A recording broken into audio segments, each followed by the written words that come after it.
Hello everyone, good evening. Welcome to Glance academy. दोस्तों, हम लोगों ने एक हफ्ते पहले इकोनॉमी की पीटी 365 की क्लास को शुरू किया था, जिसमें लेक्चर नंबर केवल एक कंप्लीट हुआ था और जिसमें 5 से 6 टॉपिक भी कवर किए गए थे। हालांकि इस दौरान एक हफ्ते से क्लासेस नहीं आ रही थी, क्योंकि उसके पीछे दो बड़े रीजन थे। पहला रीजन था दोस्तों कि मेरी खुद की ट्रेनिंग लगी हुई थी, ठीक है। दूसरा एक रीजन था कि ट्रेनिंग लगने के बाद हमारी 2-3 लोगों की जो टीम थी, उसका ये प्लान हुआ कि महाकुंभ की भी यात्रा कर ली जाए और महाकुंभ के भी हम लोग साक्षी बन जाए, क्योंकि हमारे लिए एक बहुत बड़ा पर्व की तरह है। तो इस वजह से हमारी थोड़ी व्यस्तता हो गई थी। हालांकि बहुत सारे लोगों के कॉल्स भी आ रहे थे, मैसेजेस कि सर क्लास क्यों नहीं आ रही है आपकी पीटी 365 की। लेकिन अब हमारी ये रेगुलर क्लास रहेगी और मैं पूरी कोशिश कर रहा हूं कि अब एक दिन में 2 सब्जेक्ट शुरू किए जाए। जैसे शाम में हम लोग इकोनॉमी को कवर करते हैं और उसकी भी ड्यूरेशन हम लोग 1.5 से 2 घंटे की क्लास की रखेंगे, जिससे जल्दी कवर हो जाए। और मॉर्निंग के समय आपको पॉलिटी या कल्चर, इन दोनों में से कोई एक क्लास देखने को मिल सकती है। तो इस तरीके से हम एक दिन में 2 पीटी 365 जब कवर करेंगे तो जल्दी कवर हो जाएगा। तो लास्ट क्लास में जो हम लोगों ने पढ़ा था दोस्तों, वो आपके बैंकिंग एंड मॉनेटरी पॉलिसी के अंतर्गत हमने कुछ टॉपिक पढ़े थे, जिसमें आज हमें शुरू करना यूनिवर्सल बैंक से संबंधित। यहां तक के सारे टॉपिक हम लोगों ने कवर कर लिए थे। चैनल पे पहली बार हो तो सब्सक्राइब कर लेना दोस्तों, और इसी तरीके की पीडीएफ को लेने के लिए भी, जो कि हमारे टेलीग्राम चैनल पे मैं पोस्ट कर देता हूं, क्योंकि आप लोगों को विजन की जो मंथली मैगजीन है या फिर पीटी 365 इजिली अवेलेबल हो जाती है। परंतु जो हमारे पढ़ने का तरीका होता है, हाईलाइट करके इंपॉर्टेंट पॉइंट को कवर करते हुए इस तरीके से कि ताकि आपको रिवीजन करना आसान हो सके, इसके लिए आप हमारे टेलीग्राम चैनल को ज्वाइन कर लो। वहां पे ये पीडीएफ आपको पोस्ट कर दी जाएगी जैसे ही सारे क्लासेस टॉपिक कवर हो जाएंगे। तो चलिए शुरू करते हैं आज की क्लास को यूनिवर्सल बैंक से। आगे बढ़ने से पहले एक छोटी सी और इंफॉर्मेशन, जिससे बीच में आप लोग डिस्टर्ब ना हो, क्योंकि बहुत सारे लोगों की डिमांड रहती है कि सर आपके जो हैंड रिटन शॉर्ट नोट्स हैं उसकी अपडेट हमें कैसे मिलेगी या कैसे हम उसे परचेस कर सकते हैं। तो अगर आप लोग यूपीएससी की तैयारी कर रहे हो या यूपी पीसीएस की तैयारी कर रहे हो या आरओ या बिहार पीसीएस या फिर अदर स्टेट पीसीएस के लिए, तो आप हमारे हैंड रिटन शॉर्ट नोट्स के साथ जा सकते हैं, जहां पे प्रीलिम्स के लिए जो यूपी पीसीएस या फिर समीक्षा अधिकारी के प्रीलिम्स की सीरीज ले सकते हो। यूपीएससी के लिए आप तपस्या शॉर्ट नोट्स को भी फॉलो कर सकते हो, समीक्षा अधिकारी के लिए भी, पीसीएस के लिए भी। और लक्ष्य भेद जो कि मेंस आंसर राइटिंग के नोट्स हैं, चाहे वो यूपीएससी की मेंस आंसर राइटिंग कर रहे हो या अदर स्टेट पीसीएस या फिर यूपी पीसीएस की, और स्पेशली पेपर 5 और 6, इन सभी की कंप्लीट जानकारी आपको हमारे इस व्हाट्सएप नंबर पे हमारे टीम मेंबर्स के द्वारा मिल जाएगी, वहां पे मैसेज करने पे। चलिए शुरू करते हैं टॉपिक को।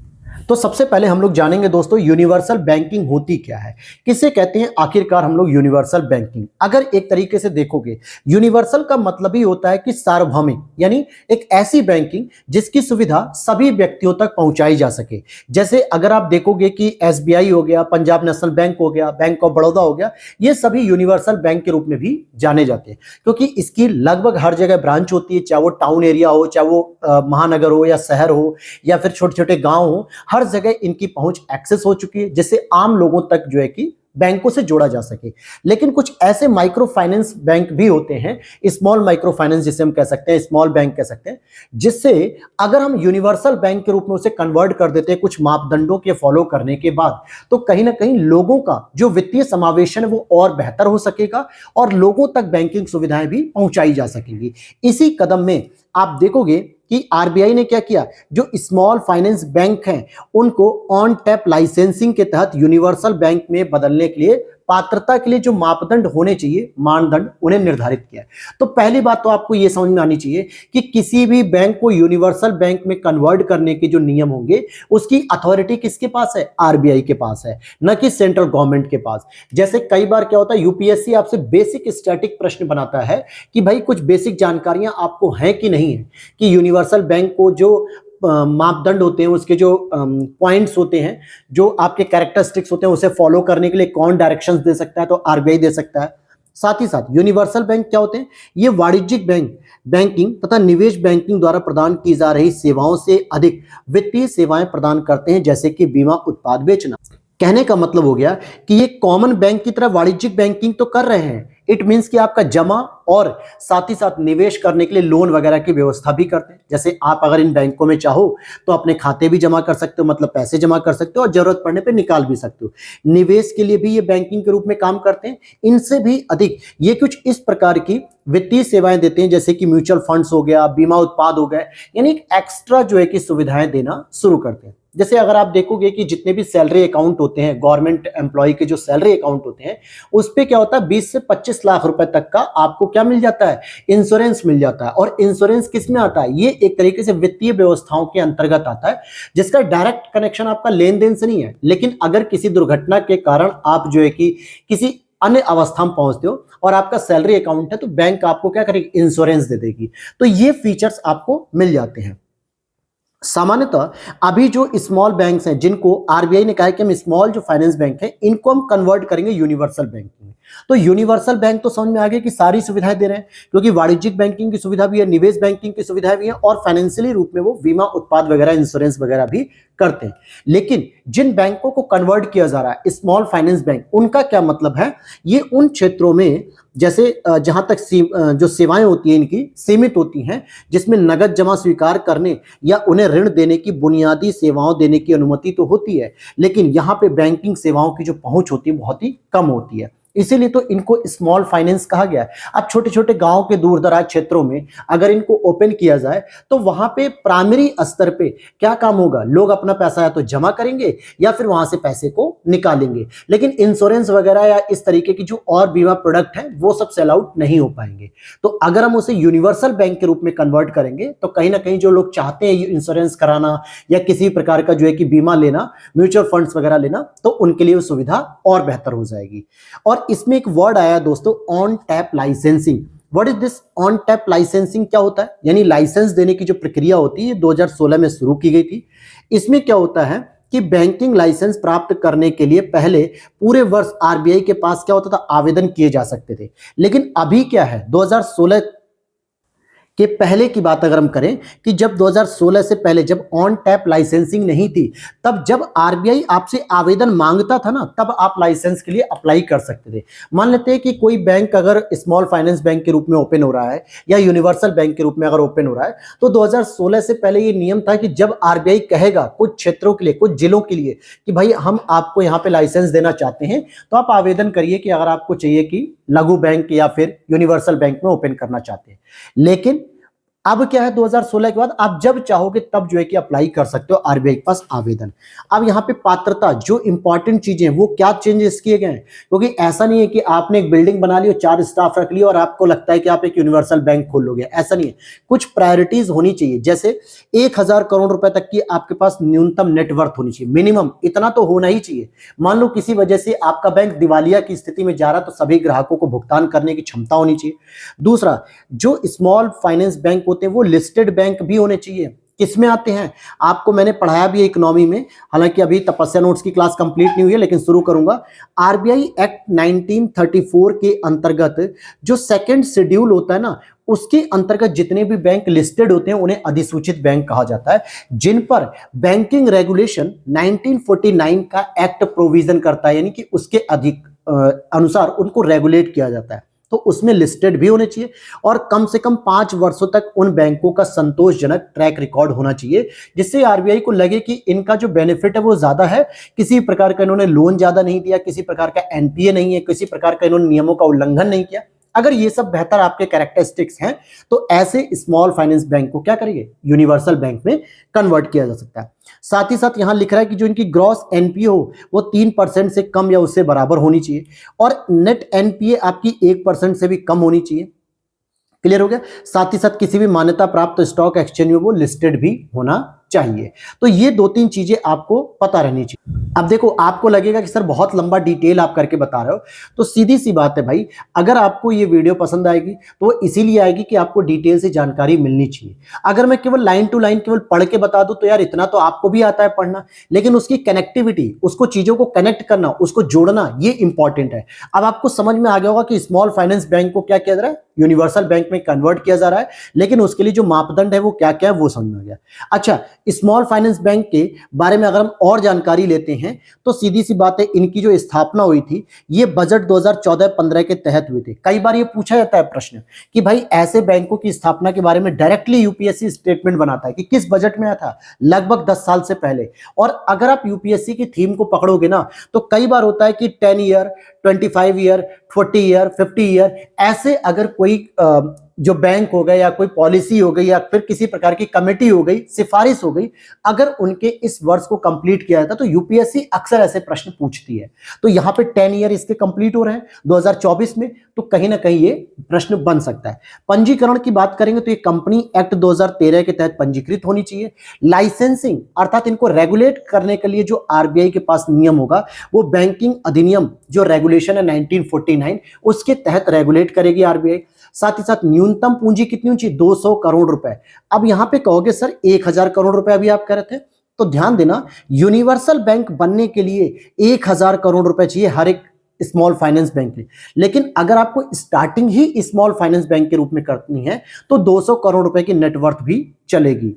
और साथ ही साथ जो एसएफबी है को अपनी एएनबीसी का 75% प्राथमिकता प्राप्त क्षेत्र को देना होता है। अब ये प्रायोरिटी सेक्टर क्या होते हैं ये मैंने पहली क्लास में डिस्कस किया था, जहां पे शिक्षा का लोन हो गया, कृषि का लोन हो गया, सीमांत या एमएसएमई सेक्टर को लोन देने की बात होती है, जो बुनियादी ढांचे को मजबूत करती है, जो भारतीय अर्थव्यवस्था का सबसे अधिक वर्डन उठाती है। इन सभी क्षेत्रों को प्राथमिक क्षेत्र कहा जाता है और इनको 75% तक लोन देना अनिवार्य होता है। तो ये 4-5 चीजें आपको क्लियर आउट होनी चाहिए। अब चलते हैं हम इसी के आगे, एक आता है अर्बन कोऑपरेटिव बैंक से। कई बार आपने देखा होगा कि सहकारी बैंक लिखा हुआ होता है, ठीक है, सहकारी मतलब होगा कोऑपरेटिव बैंक से। अब यहां पे जो कोऑपरेटिव वर्ड्स है ना, इस पे कहीं ना कहीं दो लोगों का जो है कि रेगुलेशन होता है। एक तो होता है आरबीआई का रेगुलेशन, आरबीआई इसको रेगुलेट करती है, साथ ही साथ इसमें गवर्नमेंट भी आती है रेगुलेट करने के लिए। जैसे उत्तर प्रदेश राज्य सहकारी बैंक है, बिहार राज्य सहकारी बैंक है, ऐसे जो कोऑपरेटिव बैंक्स होते हैं ये जिस राज्य में ओपन होते हैं वहां की राज्य सरकार भी इनके ऊपर रेगुलेशन रखती है और आरबीआई बैंक होने के नाते इस पे रेगुलेशन रखती है। तो ये भी प्रश्न बन सकता है कि कोऑपरेटिव बैंक्स के ऊपर जो रेगुलेशन करने की अथॉरिटी है वो क्या केवल आरबीआई के पास है? तो नहीं, उसमें स्टेट गवर्नमेंट की भी रेगुलेशन अथॉरिटी होती है। इसीलिए उत्तर प्रदेश के जो सहकारी बैंक होंगे वो केवल और केवल उत्तर प्रदेश तक ही काम करेंगे। तो ये चीज क्लियर हो गई। अब आगे देख लेते हैं यहां पे क्या मुद्दा था। देखिए, आरबीआई ने जो शहरी सहकारी बैंकों से डिविडेंड इक्वलाइजेशन फंड स्थापित करने की जो गतिविधि थी इसे रोकने को कह दिया है। अब यहाँ पे ये मामला क्या है? इक्वलाइजेशन फंड किसकी बात हो रही है? डिविडेंड मतलब जो लाभांश होता है उसकी बात होती है। तो इसके बारे में अगर आप समझोगे, अब जैसे होता क्या है, इसको अगर आप देखोगे कि डिविडेंड इक्वलाइजेशन फंड क्या होता है। देखिए, जितने भी शहरी सहकारी बैंक होते हैं इनके द्वारा जो है कि इसकी स्थापना की जाती थी। तो इसमें क्या होता था, वर्तमान में हुए लाभों को ये लोग जमा कर देते थे ताकि भविष्य में अगर हमें लाभ कम हो रहा है ना तो हम उस निवल घाटे को दिखा सकेंगे, ठीक है, लाभांश के तौर पर। एग्जाम्पल समझते हैं, जैसे मान लें कि सहकारी बैंक है कोई भी, हमने किसी बैंक का नाम ले लो, आप कोई भी बैंक समझ सकते हो। इसने 2024-25 के फाइनेंशियल ईयर में लगभग 10 करोड़ रुपए प्रॉफिट कमाया है। प्रॉफिट, नेट में नहीं कह रहा हूं, प्रॉफिट कह रहा हूं। और 2025-26 में जब इसकी बारी आती है तो किसी वजह से बाजार में मंदी होती है, किसी वजह से इसका प्रॉफिट केवल कितना होता है? 2 करोड़ रुपए का होता है। तो इसने जो 10 करोड़ रुपए इसमें जमा किए थे ना डिविडेंड इक्वलाइजेशन फंड में, इसमें से करीब करीब 6-7 करोड़ उठा के अगले वर्ष दिखा देंगे कि भाई हम लाभांश की स्थिति में चल रहे हैं, क्योंकि हमने पिछले वर्ष क्या किया था, ये पैसा इकट्ठा कर रखा था। इस वर्ष 2025-26 में हमारा फाइनेंशियली स्थिति बहुत बेहतर नहीं हुई, लेकिन हम पुराने वाले प्रॉफिट से हम यूज कर सकते हैं। इस चीज को रोक दिया है आरबीआई ने। आरबीआई ने कहा इससे एक ड्रॉबैक आ रहा है। इससे क्या हो रहा है कि बैंकों की एक्चुअल जो स्थिति है वो कवर अप नहीं हो पा रही है कि भाई वर्तमान फाइनेंशियल ईयर में आप कितना इनकम क्रिएट कर रहे हो, क्योंकि आपके दिमाग में चल रहा है कि हमारे पास पहले से ही सेविंग्स पड़ी हुई है। तो अगर ऐसी चीज होगी तो बहुत सारी बैंक क्या होती है, मोटिवेट नहीं होती, यानी कि काम बेहतर नहीं करती है। अब यहां पे समझते हैं, देखो सारी चीजें पढ़ने की आवश्यकता नहीं, जो मेन चीजें वो मैं आपको अंडरलाइन कर चुका हूं, वो चीजें मैं आपको समझा रहा हूं कि टॉपिक अगर वो चर्चा में है तो क्यों है। अब सबसे पहले इंपॉर्टेंट बेसिक चीज पता होनी चाहिए कि अर्बन कोऑपरेटिव बैंक्स के नियम क्या होते हैं। जैसे अभी मैंने यूनिवर्सल बैंक के बारे में बताया कि उसके क्या टर्म्स कंडीशन होते हैं, स्मॉल फाइनेंस बैंक के बारे में बताया उसके टर्म्स कंडीशन क्या होते हैं। ठीक, अर्बन कोऑपरेटिव बैंक्स की बात करेंगे तो देखो, राज्य सहकारी समिति अधिनियम या बहुराज्य सहकारी समिति अधिनियम 2002 के तहत सहकारी समितियों के रूप में पंजीकृत होते हैं। यानी इनकी जो स्थिति है वो कैसी हो गई, वैधानिक हो गई, लीगल स्टैच्यूटरी बॉडी हो गई। और ये कब स्थापित होती है, 2002 के अधिनियम के तहत। जितने भी बैंक होते हैं, स्पेशली अगर आप देखोगे ये सहकारी बैंक है ना, अगर हम वाणिज्यिक बैंक की बात करें, एसबीआई की बात करें, पीएनबी की बात करें, किसी भी अदर वाणिज्यिक बैंकों की, उनकी स्थापना होती है कंपनी अधिनियम 2013 के तहत। किसके तहत होती है, 2013। लेकिन ये कोऑपरेटिव बैंक्स हैं और कोऑपरेटिव सोसाइटीज होती हैं, उनके एक्ट के तहत ये 2002 के तहत स्थापित होती है। लेकिन मैं फिर से कहूंगा कि इस पे जो रेगुलेशन होता है दोस्तों, वो कहीं ना कहीं आप देखोगे आरबीआई भी रेगुलेट करती है, जो कि बैंकिंग रेगुलेशन एक्ट 1949 के तहत इनके काम को रेगुलेट और ऑब्जर्व करती है। ठीक है, यहां पे एक वर्ड दिख रहा होगा आपको, दोहरा विनियमन। दोहरा विनियमन का मतलब क्या हो गया कि दो दो संस्थाएं इन पे रेगुलेट करती है। एसबीआई के ऊपर कोई भी राज्य सरकार रेगुलेशन नहीं करती, केवल आरबीआई करती। लेकिन जहां पे लिख रहा है सहकारी कोऑपरेटिव बैंक से, वहां पे दो लोग इस पे रेगुलेट करेंगे। और यही बेसिक अंडरलाइन को बना के, बेसिक पॉइंट को बना के यूपीएससी प्रश्न पूछेगी कि पहला तो आरबीआई करता है, बैंकिंग रेगुलेशन एक्ट 1949। दूसरा, सहकारी समितियों से संबंधित जो राज्य होते हैं, केंद्रीय रजिस्ट्रार होते हैं, इनके द्वारा भी इनके मामलों की निगरानी की जाती है। इट मींस कि इसमें गवर्नमेंट का भी हिस्सेदारी होती है और आरबीआई की भी हिस्सेदारी होती है। क्लियर आउट हो गया। अच्छा, इसमें एक और टारगेट दिया गया कि मार्च 2026 तक अपनी कुल ऋण वितरण की 75% ये लोग प्राथमिकता प्राप्त क्षेत्र को ऋण प्रदान करने का अनिवार्य लक्ष्य पूरा करना ही होगा, और इन्हें कृषि कार्यों के लिए भी ऋण देने की अनुमति है। अब यहां पर बात आती है कि जो प्राथमिकता प्राप्त क्षेत्र होते हैं, ये मैंने आपको पहले लेक्चर में बहुत अच्छे से डिटेल से समझाया है, तो प्लीज वहां पर आप जाकर देख लीजिए। बार बार एक ही चीजों को रिपीट नहीं करना है। इसीलिए मैंने क्या कहा कि आपको करंट अफेयर्स को अपने बेसिक टॉपिक के साथ अंडरस्टैंड करके समझना है। अलग तरीके से आप समझोगे तो परेशान हो जाओगे। आप इसको रट्टू तोता की तरह मत समझो, बेसिक पॉइंट के साथ कि भाई प्राइमरी सेक्टर हमेशा आएगा, प्रायोरिटी सेक्टर बार बार आएगा, आपको पता होना चाहिए। क्लियर हो गया। और आरबीआई का जो रेगुलेशन ढांचा, ये यूसीबी को 4 स्तरों में वर्गीकृत करता है। एक होता है टीयर 1, टीयर 2, टीयर 3, टीयर 4। हालांकि इसकी कोई खास जरूरत नहीं है टीयर 1, 2, 3, 4 को जानने की। ठीक है, और इसको और मजबूत करने की जो पहल वगैरह है, ये सब मेंस अप्रोच होते हैं कि आपको मेंस में जानकारी पता होनी चाहिए कि लिखने के लिए, कि अगर मान लो कोई प्रश्न आता है कि अर्बन कोऑपरेटिव बैंक्स में बहुत सारी चुनौतियां हो रही हैं, उसको सशक्त करने के लिए सरकारी पहलों का जिक्र कीजिए, तो आप इन पहलों के बारे में बता सकते हैं। अगर आपको लगता है कि नहीं सर हमें पढ़ना चाहिए, तो आप पीडीएफ से पढ़ सकते हो। जो मेन चीजें हैं वो आपकी छूटनी नहीं चाहिए। अब यहाँ पे प्रॉम्प्ट करेक्टिव एक्शन है, ये कुछ खास नहीं था। अब आ जाते हैं नेक्स्ट टॉपिक पे। भारत में एमएसएमई सेक्टर जो है, यानी कि माइक्रो फाइनेंस सेक्टर के 50 इयर्स कंप्लीट हो गए। मैं फिर कहूंगा थीम को पकड़ो। यूपीएससी हमेशा ऐसे टारगेट्स को कवर करती है पेपर में। जैसे अभी मैंने बताया कि एसएफ जो स्मॉल फाइनेंस बैंक थे 2014-15 के बजट में आए थे, 10 ईयर कंप्लीट हो गए। यहां से प्रश्न बन सकता है, अच्छे से समझ लेना उसको, जो टॉपिक मैंने पढ़ा है। अब क्या आ रहा है आपके सामने कि 50 year of Indian micro finance sector, यानी कि जो माइक्रो फाइनेंस सेक्टर है इसके 50 ईयर कंप्लीट हो रहे हैं, तो यहां से भी एक प्रश्न आने की संभावना रह सकती है। और ये जो थीम होती है ना, ये कैसे समझ में आती है? ये प्रीवियस ईयर पेपर से समझ में आती है। अगर आप पीवाईक्यूज एनालिसिस करते हो, अच्छे से समझते हो, टॉपिक को एनालाइज करते हो, उन प्रश्नों को जब सॉल्व करते हो, तो आपको समझ में आने लगता है कि ऐसी चीजों को बहुत बार पूछा जा रहा है।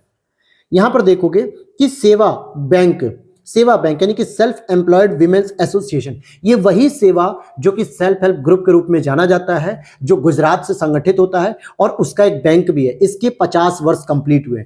भारत का ये पहला माइक्रो फाइनेंस संस्थान यानी कि माइक्रो फाइनेंस इंस्टीट्यूट था, जो कि 1974 में एक कोऑपरेटिव बैंक के रूप में पंजीकृत किया गया था। किसके रूप में? कोऑपरेटिव बैंक के रूप में इसको पंजीकृत किया गया था। तो सेवा का समझ में आ गया। और सेवा जो कि महिला सशक्तिकरण के लिए सबसे महत्वपूर्ण संगठन माना जाता है, तो यहां पे अगर इसके 50 ईयर कंप्लीट हो रहा है, इट मींस कि एग्जामिनर के दिमाग में ये पॉइंट चल रहा होगा कि सेवा से संबंधित कोई भी एक प्रश्न बना लेगा, या तो बैंकिंग में बना लेगा या फिर सेल्फ हेल्प ग्रुप में, सोसाइटी में बना लेगा। कहीं ना कहीं ये प्रश्न एक बार आएगा।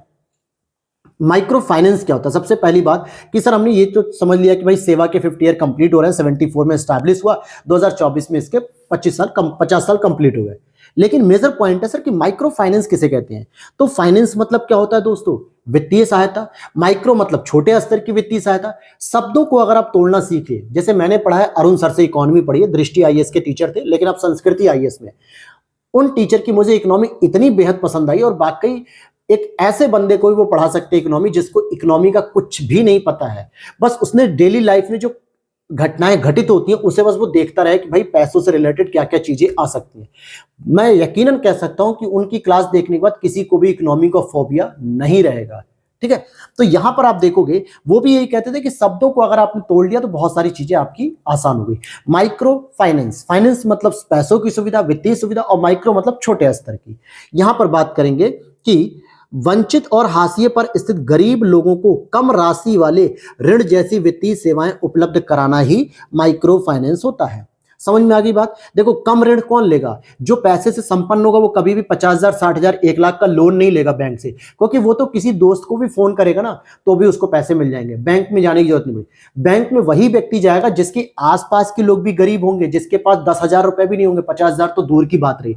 तो ऐसे जो वंचित लोग होते हैं, जो किसान होते हैं, जो हाशिए पर रहने वाली जो महिलाएं होती हैं, उन्हें कम राशि के लोन के लिए जो वित्तीय सेवाएं उपलब्ध होती हैं उसे ही माइक्रो फाइनेंस कहा जाता है। अब यहां पर क्या कहा गया, आरबीआई ने कहा कि निम्न आय वाले शहर जहां पे 3 लाख रुपए तक की वार्षिक आय केवल होती है, ऐसे परिवारों के लिए सभी जमानत मुक्त ऋणों को माइक्रो फाइनेंस ऋण माना जाता है। यानी आरबीआई ने स्पष्ट कर दिया कि अगर कोई ऐसी फैमिली जिसकी एनुअल इनकम 3 लाख रुपए से कम है और वो अगर आपसे लोन लेने के लिए आता है बैंक से, तो उसके लिए कोई कोलेटरल नहीं रखने की जरूरत है, यानी कि कोई चीज को जमानत यानी गिरवी रखने की जरूरत नहीं है। जैसे अगर आप लेने जाते हो लोन, तो या तो अगर आप गवर्नमेंट एम्प्लॉय हो तो आपकी सैलरी स्लिप मांगी जाती है कि ताकि आप सैलरी के माध्यम से आपका पैसा काट लिया जाएगा, या फिर आप अगर हाउसिंग लोन लेने जाते हो तो आपकी प्रॉपर्टी का मुआयना किया जाता है कि अगर मान लो आप पैसा रिटर्न नहीं करते हो तो आपकी प्रॉपर्टी, आपके घर को जो है कि सेल आउट करके कंपनी या बैंक अपने पैसे को रिकवर करेगी, या फिर किसी कार वगैरह पे लोन लेते हो तो ये सारी चीजें देखी जाती है। लेकिन जो 3 लाख रुपए से कम पैसे कमाता है उसको कोलेटरल फ्री, ये स्टेटमेंट बन सकता है कि कोलेटरल फ्री मिलेगा कि नहीं मिलेगा, जमानत फ्री मिलेगा, ऐसा आरबीआई ने कहा है।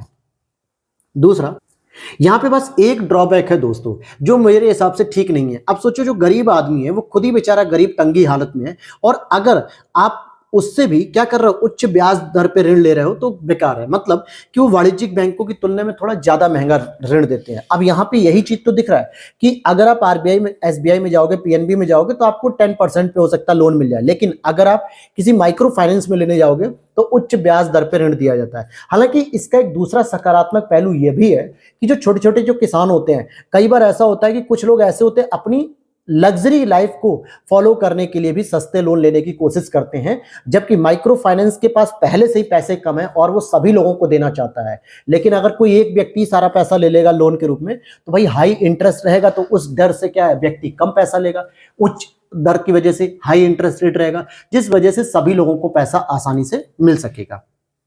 आरबीआई ने भारत में संचालित एमएफआई के लिए विनियामकी संस्था है, क्योंकि आरबीआई इसे रेगुलेट करती है। हालांकि 2010 में एक मालेगाम समिति आई थी जिसके तहत इसके फ्रेमवर्क को अपनाने की बात की गई थी। अब भारत में माइक्रो फाइनेंस को बढ़ावा देने के लिए और क्या क्या कदम उठाए जा रहे हैं छोटे छोटे स्तर पे, तो आप देखो कि प्रधानमंत्री मुद्रा योजना, हालांकि जब इसको शुरू किया गया था तो इसमें 3 कैटेगरी थी, शिशु, किशोर, तरुण, और आज भी इसमें जो है कि यही 3 श्रेणियां हैं। लेकिन तरुण वाली राशि जो थी, तरुण श्रेणी, जिसमें केंद्रीय बजट में 2024 में जो बजट आवंटन किया गया, इसमें 10 लाख रुपए से बढ़ा के इसकी जो ऋण की सीमा है वो 20 लाख रुपए कर दी गई। यानी अगर कोई व्यक्ति तरुण श्रेणी का लोन लेना चाहता है प्रधानमंत्री मुद्रा योजना से, तो उसको अब 10 लाख की जगह 20 लाख रुपए तक का लोन इजिली मिल जाएगा। ठीक है। दूसरे और ये पॉइंट है जिसकी कोई खास नहीं है, लेकिन SHG self help group bank linkage कार्यक्रम, ये डायरेक्ट स्टेटमेंट बनेगा कि किसका प्रोग्राम है, तो ये नाबार्ड का प्रोग्राम है। ध्यान देना, नाबार्ड ने 1992 में शुरू किया गया था, क्योंकि कई बार होता है कि self help group bank linkage कार्यक्रम, तो हमें लगेगा कि सेल्फ हेल्प ग्रुप को प्रमोट करने के लिए तो गवर्नमेंट आ सकती है और बैंक को लिंक करने के लिए आरबीआई आ सकता है। नाबार्ड तक हमारा दिमाग जाएगा ही नहीं, जबकि नाबार्ड क्या करता है, ग्रामीण अर्थव्यवस्था को विकसित करने और वंचित लोगों को लोन देने का सबसे बड़ी एक संस्था मानी जाती है। और सेल्फ हेल्प ग्रुप भी क्या है, कहीं ना कहीं ग्रामीण विकास के लिए बहुत बड़ा एक फैक्टर करता है, इसीलिए इसे नाबार्ड ने शुरू किया और ये दुनिया के सबसे बड़े माइक्रो फाइनेंस कार्यक्रम का एक भाग है। पॉइंट हो गया क्लियर। दूसरा, क्षेत्रीय ग्रामीण बैंक यानी कि रीजनल रूरल बैंक और अनुसूचित वाणिज्य बैंक भी सेल्फ हेल्प ग्रुप को वित्तीय सहायता प्रदान करते हैं। केवल ऐसा नहीं है कि केवल बस माइक्रो फाइनेंस बैंक ही प्रदान करेंगे, ये सब बैंक भी इनको प्रदान कर सकते हैं। आगे बढ़ते हैं, हम अगले टॉपिक की तरफ चलते हैं, एनबीएफसी की बात करेंगे दोस्तों। एनबीएफसी, अगर मैं शब्द को तोड़ना आपको बताऊं, गैर बैंकिंग वित्तीय कंपनियां, यानी एक ऐसी कंपनियां हैं जो वित्तीय सुविधा तो दे रही हैं लेकिन बैंक नहीं कहलाती हैं। अब जैसे अगर मैं बात करूं दोस्तों, एसबीआई की बात कर लेता हूं, पीएनबी की बात कर लेता हूं, बैंक ऑफ बड़ौदा की बात कर लेता हूं, एचडीएफसी की बात कर लेता हूं, आईसीआईसी की बात कर लेता हूं, कोई भी बैंक आप काउंट कर सकते हो। ये सभी बैंक एक कंपनी के तहत गठित होती है कि नहीं, कंपनी अधिनियम 2013 है, तो ये भी कंपनी है, ये भी कंपनी है, ये भी वित्तीय सुविधा दे रही है, ये भी वित्तीय सुविधा दे रही है, लेकिन फिर इनको गैर बैंकिंग क्यों कहा जाता है, इनको बैंक क्यों कहा जाता है, ये दिमाग में आना चाहिए। एनबीएफसी इसी आधार पे बैंकों से अलग होती है। कौन से आधार है अभी बताते हैं। तो यहां पर अब आपको ये देखना है कि भाई कभी भी आपने किसी एनबीएफसी में अपना पैसा जमा किया है क्या? हो सकता है कुछ लोगों ने किया भी हो, अदरवाइज देखा जाए तो एनबीएफसी जमा लेती ही नहीं है। एनबीएफसी का काम ये होता है कि कुछ बड़ी बड़ी संस्थाओं को, कुछ बड़े बड़े स्टार्टअप्स को या फिर छोटे छोटे स्टार्टअप्स को भी क्या होता है, लोन प्रोवाइड करती है। यानी बैंक क्या करता है, बैंक दो प्रमुख काम करता है दोस्तों। एक तो जमा स्वीकार करता है, यानी अगर आप पैसा अपना जमा करना चाहते हो किसी भी अपने बैंक अकाउंट में तो बैंक मना नहीं करेगा। 1 लाख, 2 लाख, 50,000, 10,000, 20,000 कोई भी पैसा जमा कर सकते हो। जरूरत पड़ने पे आप उस पैसे को निकाल भी सकते हो और ऋण भी ले सकते हो उस बैंक से, आप लोन भी ले सकते हो। लेकिन एनबीएफसी मुख्य रूप से क्या होता है, लोन प्रोवाइड करने का काम करती है, जमा नहीं करती है। यही अंतर होता है दोनों में, आगे डिटेल से समझेंगे। लेकिन अभी जो मुद्दा है वो समझ लेते हैं। मुद्दा यह है कि आरबीआई ने 4 एनबीएफसी कंपनियों पर ऋण देने पर प्रतिबंध लगाया है। क्या करने पर, ऋण देने पर, क्योंकि एनबीएफसी क्या करती है, ऋण देती हैं। लेकिन इस ऋण देने पर प्रतिबंध लगा दिया 4 प्रमुख एनबीएफसी पर। अब सबसे पहले बात आती है कि एनबीएफसी होता क्या है। देखिए कंपनी अधिनियम दो हैं, एक 1956 है, फिर उसी का अपडेट वर्जन 2013 है।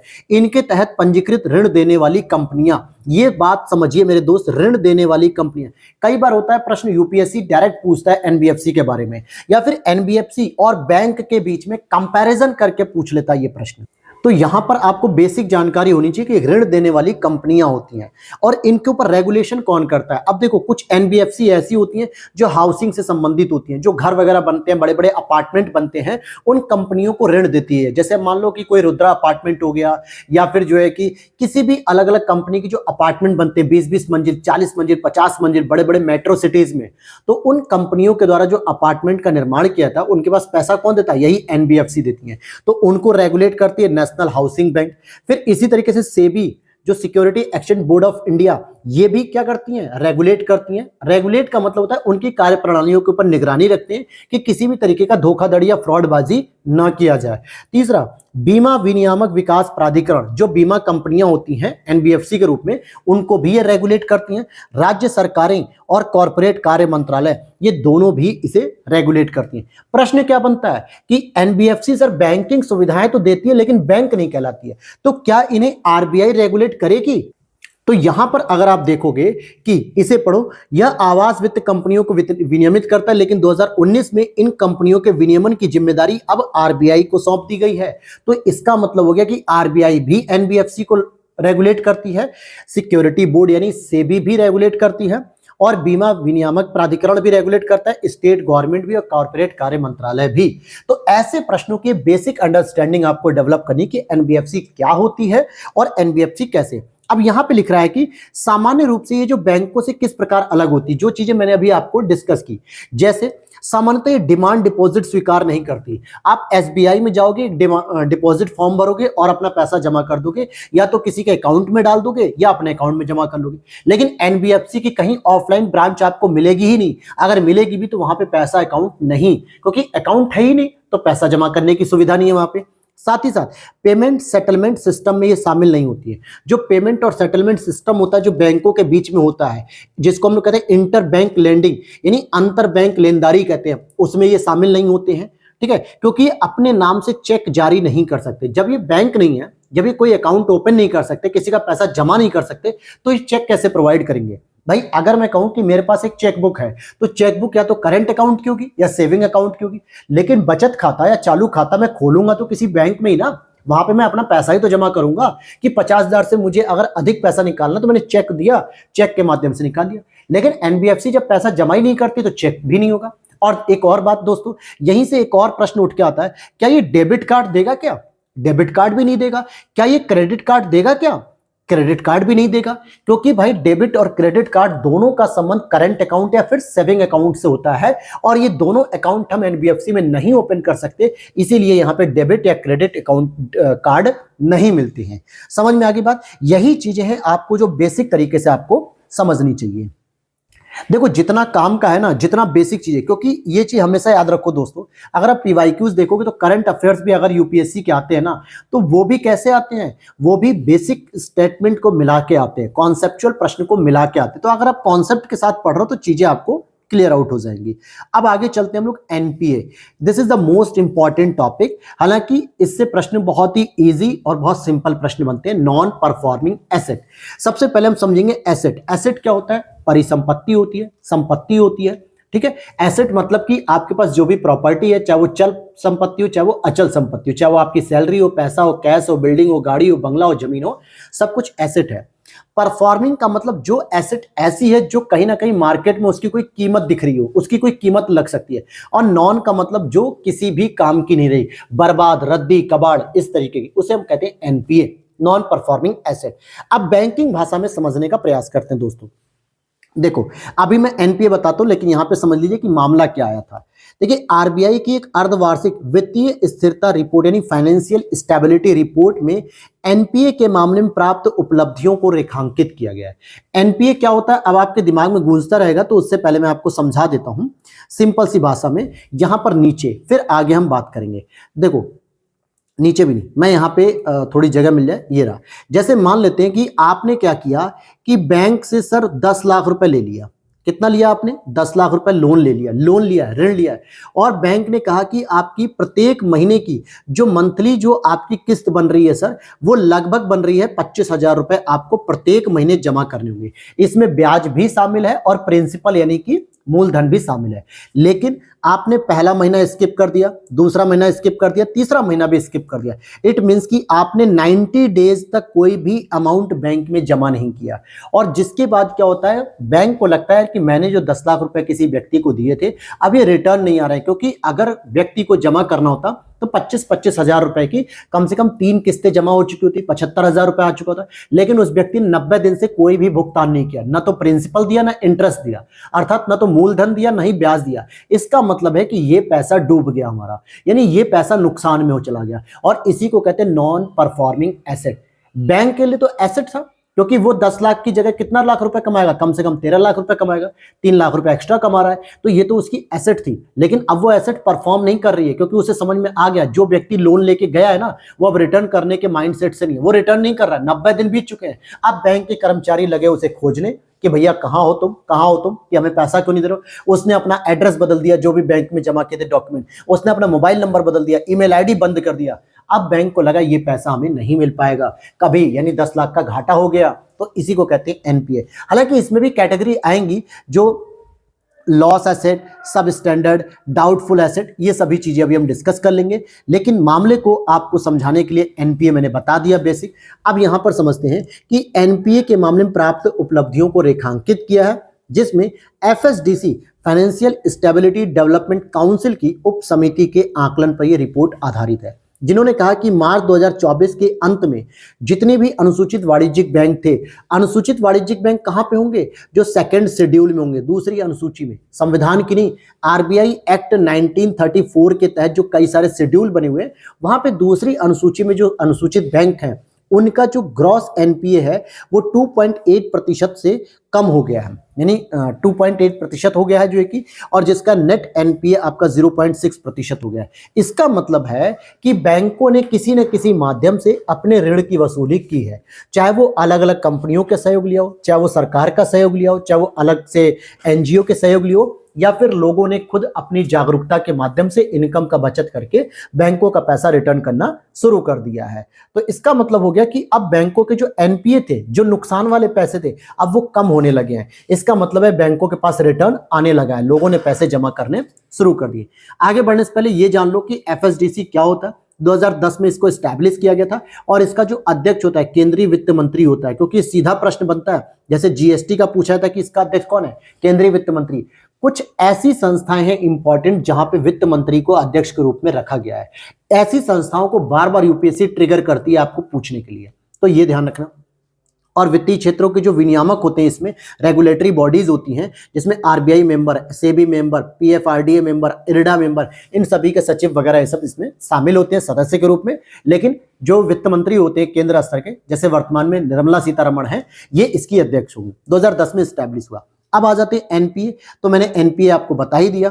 और यहां पर एनपीए के बारे में जो कैटेगराइज किया गया है कि अगर कोई परिसंपत्ति जो 90 डेज तक जो है कि हमें नहीं मिली तो उसे हम लॉस एसेट कहते हैं। अगर ये स्थिति 1 साल तक बनी रही तो अब इसको सब स्टैंडर्ड एसेट कहते हैं। अगर यही स्थिति आपकी 24 से 36 महीने तक बनी रहती तो इसको डाउटफुल यानी संदिग्ध एसेट कह सकते हैं। इसका मतलब है कि जब शुरू में 90 डेज तक बैंकों के पास कोई पैसा रिटर्न नहीं आता है, ना तो प्रिंसिपल आता है और ना ही ब्याज आता है, तो उसको लॉस एसेट कह देते हैं। और जब यही स्थिति 90 दिन की बजाय 1 साल तक बनी रहती है तो सब स्टैंडर्ड एसेट कहते हैं, और 1 साल से अधिक की स्थिति बनी होती है तो इसको डाउटफुल एसेट कह देते हैं। समझ में आ गई बात?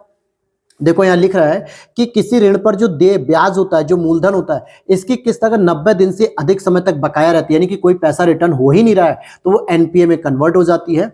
और ग्रॉस एनपीए उन सभी ऋण परिसंपत्तियों को जोड़ा जाता है जिन्हें एनपीए के रूप में वर्गीकृत किया गया है। यानी कुछ एनपीए इस कैटेगरी में होते हैं, कुछ एनपीए इस कैटेगरी में होते हैं, कुछ एनपीए इस कैटेगरी में होते हैं, अलग अलग व्यक्तियों के। टोटल जोड़कर मान लो 10 लाख करोड़ रुपए हो गया। कितना हो गया? 10 लाख करोड़। तो ये हो गया ग्रॉस एनपीए, जो कि ग्रॉस नॉन परफॉर्मिंग एसेट हो गया। अब एनपीए को कवर करने के लिए, रिकवर करने के लिए एक सरफेसी एक्ट था 2002 का, ठीक है, जिसमें ये कहा गया कि सरफेसी एक्ट 2002 के तहत यह पावर दी जाती है ऋणदाताओं को, जो बैंक होते हैं उनको कहा जाता है कि अगर कोई व्यक्ति डिफॉल्टर हो गया या ऋण नहीं दे रहा है तो उसने जो भी चीज कोलेटरल के रूप में रखी है उस परिसंपत्ति को कब्जे में ले लो। मान के चलते कि मैं बैंक के पास गया और मैंने कहा सर मेरे को 50 लाख रुपए का लोन चाहिए। बैंक ने कहा ठीक है भाई, लेकिन तुम प्रूफ में क्या दोगे? तो कह दूंगा सर एक गवर्नमेंट एम्प्लॉय हूं। तो वो कहेगा तुम्हारी सैलरी बहुत कम है, तुम्हें हम 50 लाख नहीं दे पाएंगे। मैं कह दूंगा सर मेरी 4 करोड़ की एक प्रॉपर्टी है शहर में, आप इसी पे लोन दे दो। कहेगा हाँ ये ठीक है, 50 लाख रुपए देंगे तो भी 3.5 करोड़ की प्रॉपर्टी तो हमारे पास रहेगी। मान लेते हैं कि मैंने वो प्रॉपर्टी कोलेटरल के रूप में रख दी, गिरवी के रूप में, जमानत के रूप में, और मैंने अब बैंक को 50 लाख रुपए में से 1 फूटी कौड़ी भी रिटर्न नहीं की। अभी तक 90 दिन बीत चुके हैं, साल भर बीत चुके हैं। तो बैंक क्या करेगा? सरफेसी एक्ट के माध्यम से जो मेरी प्रॉपर्टी 4 करोड़ की थी उसे अपने कंट्रोल में ले लेगा और अपने अकॉर्डिंग उसे बेचकर 50 लाख रुपए के मुआवजे को रिकवर करने की कोशिश करेगा। यह सरफेसी एक्ट कहता है। और क्या क्या प्रावधान है? एक नया आया इंसॉल्वेंसी बैंकरप्सी कोड 2016। इसके तहत भी क्या होता है कि दिवालापन का जो है कि नियम लगाकर कानूनी प्रक्रिया शुरू की जाती है। आगे हम इस पे डिस्कस करेंगे डिटेल से। एक और होता है नेशनल मतलब राष्ट्रीय परिसंपत्ति पुनर्निर्माण कंपनी लिमिटेड, जो कि 500 करोड़ रुपए से अधिक की जो परिसंपत्ति होती है यानी तनावग्रस्त वाली एनपीए, इसका समाधान करने के लिए होता है। जैसे होता है कि किसी जिले में, मान लो आप किसी जिले में रह रहे हो और वहां पे कई सारी बैंकें हैं और इन सभी का एनपीए अगर हम टोटल कर ले तो 500 करोड़ रुपए से अधिक का हो गया, तो उनके लिए इसका प्रयोग किया जाता है। फिर एक प्रवाह पोर्टल भी होता है। ऐसे ही आप देखोगे कि सहकारी बैंकों, जो शहरी सहकारी बैंक होगा, राज्य सहकारी बैंक होगा, केंद्रीय सहकारी बैंकों पर भी ये नियम लागू होते हैं, ये मानदंड लागू होते हैं। तो ये कुछ और भी प्रावधान किए गए जिससे एनपीए को रोका जा सके। इसी में एक वर्ड आता है को लैंडिंग। को लैंडिंग क्या होता है दोस्तों? देखिए वित्त मंत्रालय ने भारतीय स्टेट बैंक से को लैंडिंग से जुड़ी चिंताओं को दूर करने के लिए एक समिति गठित की। अब यहाँ पे को लैंडिंग का मतलब हो गया, लैंडिंग मतलब हो गया उधार देना, और को का मतलब हो गया एक साथ। जैसे कई ऋणदाता साझेदारी बनाकर व्यक्तिगत आवेदकों को ऋण प्रदान करते हैं। मान लेते हैं कि किसी शहर में 15 लोग ऐसे हैं, 15 व्यक्ति जो चाहते हैं कि 15 करोड़ रुपए का लोन मिल जाए, लेकिन किसी बैंक के पास 2 करोड़ रुपए, किसी के पास 50 लाख रुपए, किसी के पास 80 लाख रुपए। तो 3-4 बैंकों ने मिलकर क्या किया? एक आपस में साझेदारी की और इन सभी ने मिलकर 15 लोगों को 15 करोड़ रुपए दे दिए टोटल। और इससे क्या होता है, जिस बैंक के पास मान लो 70 लाख रुपए ही थे, किसी के पास 60 लाख रुपए थे और देने थे उसे 1 करोड़, क्योंकि उसके पास जो भी व्यक्ति आ रहा है वो 1 करोड़ लेने की बात कर रहा है। तो ऐसे जब उन्होंने पार्टनरशिप कर ली और बैंकों से मिलकर, तो उनको ऋण देने की क्षमता बढ़ गई। लेकिन इससे क्या एक नुकसान होता है कि किसी एक संस्था को ऋण से जुड़े जोखिम का भार नहीं उठाना पड़ता, सभी की उसमें समग्र हिस्सेदारी हो जाती है। हालांकि इसमें बैंक और एनबीएफसी प्राथमिकता प्राप्त क्षेत्रों को को लैंडिंग प्रदान कर सकते हैं। अगर प्राइमरी सेक्टर होते हैं उनको आप को लैंडिंग के रूप में पैसा दे सकते हो, एनबीएफसी भी दे सकती है और बैंक भी दे सकती है। अब एनबीएफसी क्या होती है आपको समझ में आ गया, बैंक क्या होता है वो मैं समझा ही रहा हूं आपको। तो ये को लैंडिंग कहते हैं इसे।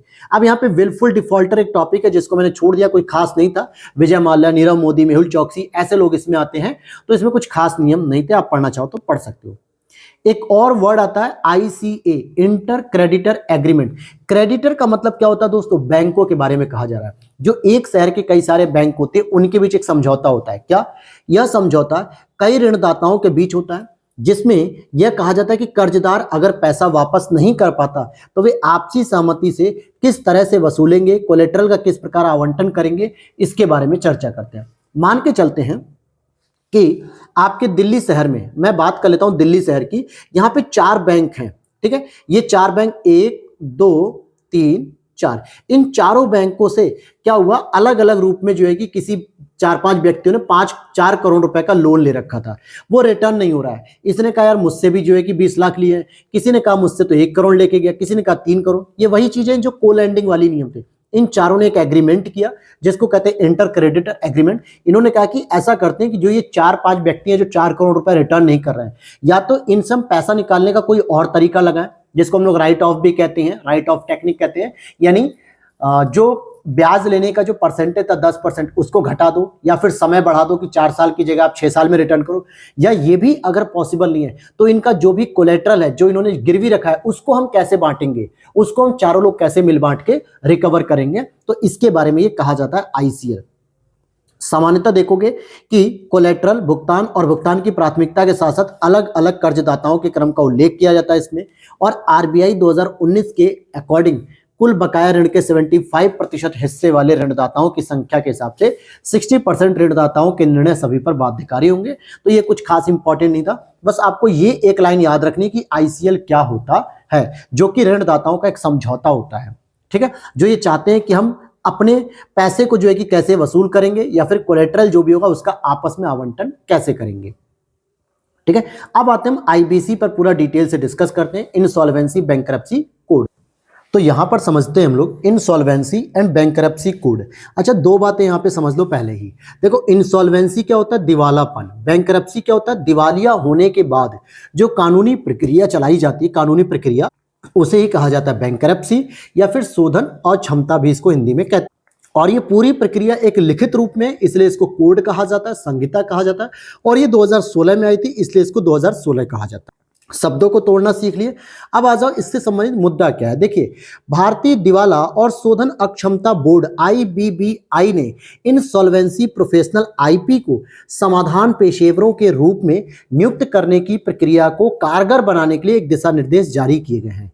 देखो, जो आईबीसी होता है ना दोस्तों, इंसॉल्वेंसी बैंकरप्सी कोड, ये एक तरीके से अधिनियम है, एक तरीके से नियम है कि इसके अंतर्गत आप किन किन प्रक्रियाओं के माध्यम से इसका समाधान करोगे, इस समस्या का, दिवालापन का।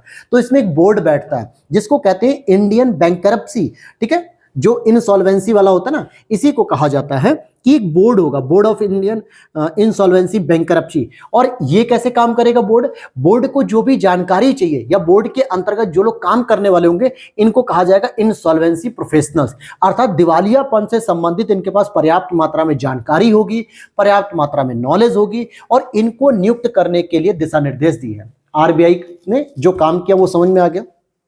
अब आ जाओ बेसिक चीजों पे। बेसिक क्या है कि आईबीसी 2016 क्या है, तो देखो, एक दिवाला का समाधान कानून। जैसे बहुत सारे लोग दिवाले हो जाते हैं, दिवाला का मतलब क्या होता है कि जब आपको लोन जमा करने की स्थिति ऐसी हो जाए कि आपके ऋण जमा करने की जो देयता है वो ज्यादा हो जाती है आपके लायबिलिटी से। एग्जाम्पल के तौर पे विजय माल्या के ऊपर मान लो 10,000 करोड़ रुपए का लोन चुकता करने के वो रखा हुआ है, मतलब कि इन्हें 10,000 करोड़ रुपए रिटर्न करने हैं किसी भी बैंक को, अलग अलग बैंकों को, लेकिन इनकी जो कोलेटरल है, जिसको रख के, गिरवी रख के लोग लोन लेते हैं, वो केवल 4,000 करोड़ है। तो बताओ, 4,000 करोड़ रुपए को अगर आप मार्केट में बेचोगे भी ना, तो पहली चीज सेकेंड हैंड हो गई, यानी और पुरानी बिकेगी, तो कहीं ना कहीं इनकी जो लायबिलिटी हो गई वो ज्यादा हो गई। अगर आपकी प्रॉपर्टी को हम बेच भी लेना तो भी 6,000 करोड़ रुपए का घाटा अभी भी बैंकों को है, तो इसे कहते हैं दिवाला। और ऐसे में दिवाला निकल जाता है जब लोगों का, तो यहां पर किसी भी प्रकार की पद्धति होनी चाहिए, नियम होना चाहिए, जिससे इस मामले को सुलझाया जाए। इसी को कहा था दिवाला और शोधन अक्षमता, यानी इंसॉल्वेंसी बैंकरप्सी, ठीक है, जो कि पहले से जितने भी कानून थे ना उनको समेकित कर दिया गया था। क्लियर है। अब यहां पे क्या है, मान लेते कोई व्यक्ति है, फर्म है, इसने निर्धारित समय पर बकाया ऋण का भुगतान करने में अक्षम हो जाए, यानी कि वो कैपेबल ही नहीं है पैसा रिटर्न करने के लिए, या उसकी देनदारियां उसकी संपत्ति से अधिक हो जाए, अर्थात उसकी जो लायबिलिटी है ना वो कहीं ना कहीं क्या हो जाए, एसेट से अधिक हो जाए, यानी एसेट आपका क्या हो जाए कि लायबिलिटी से कम।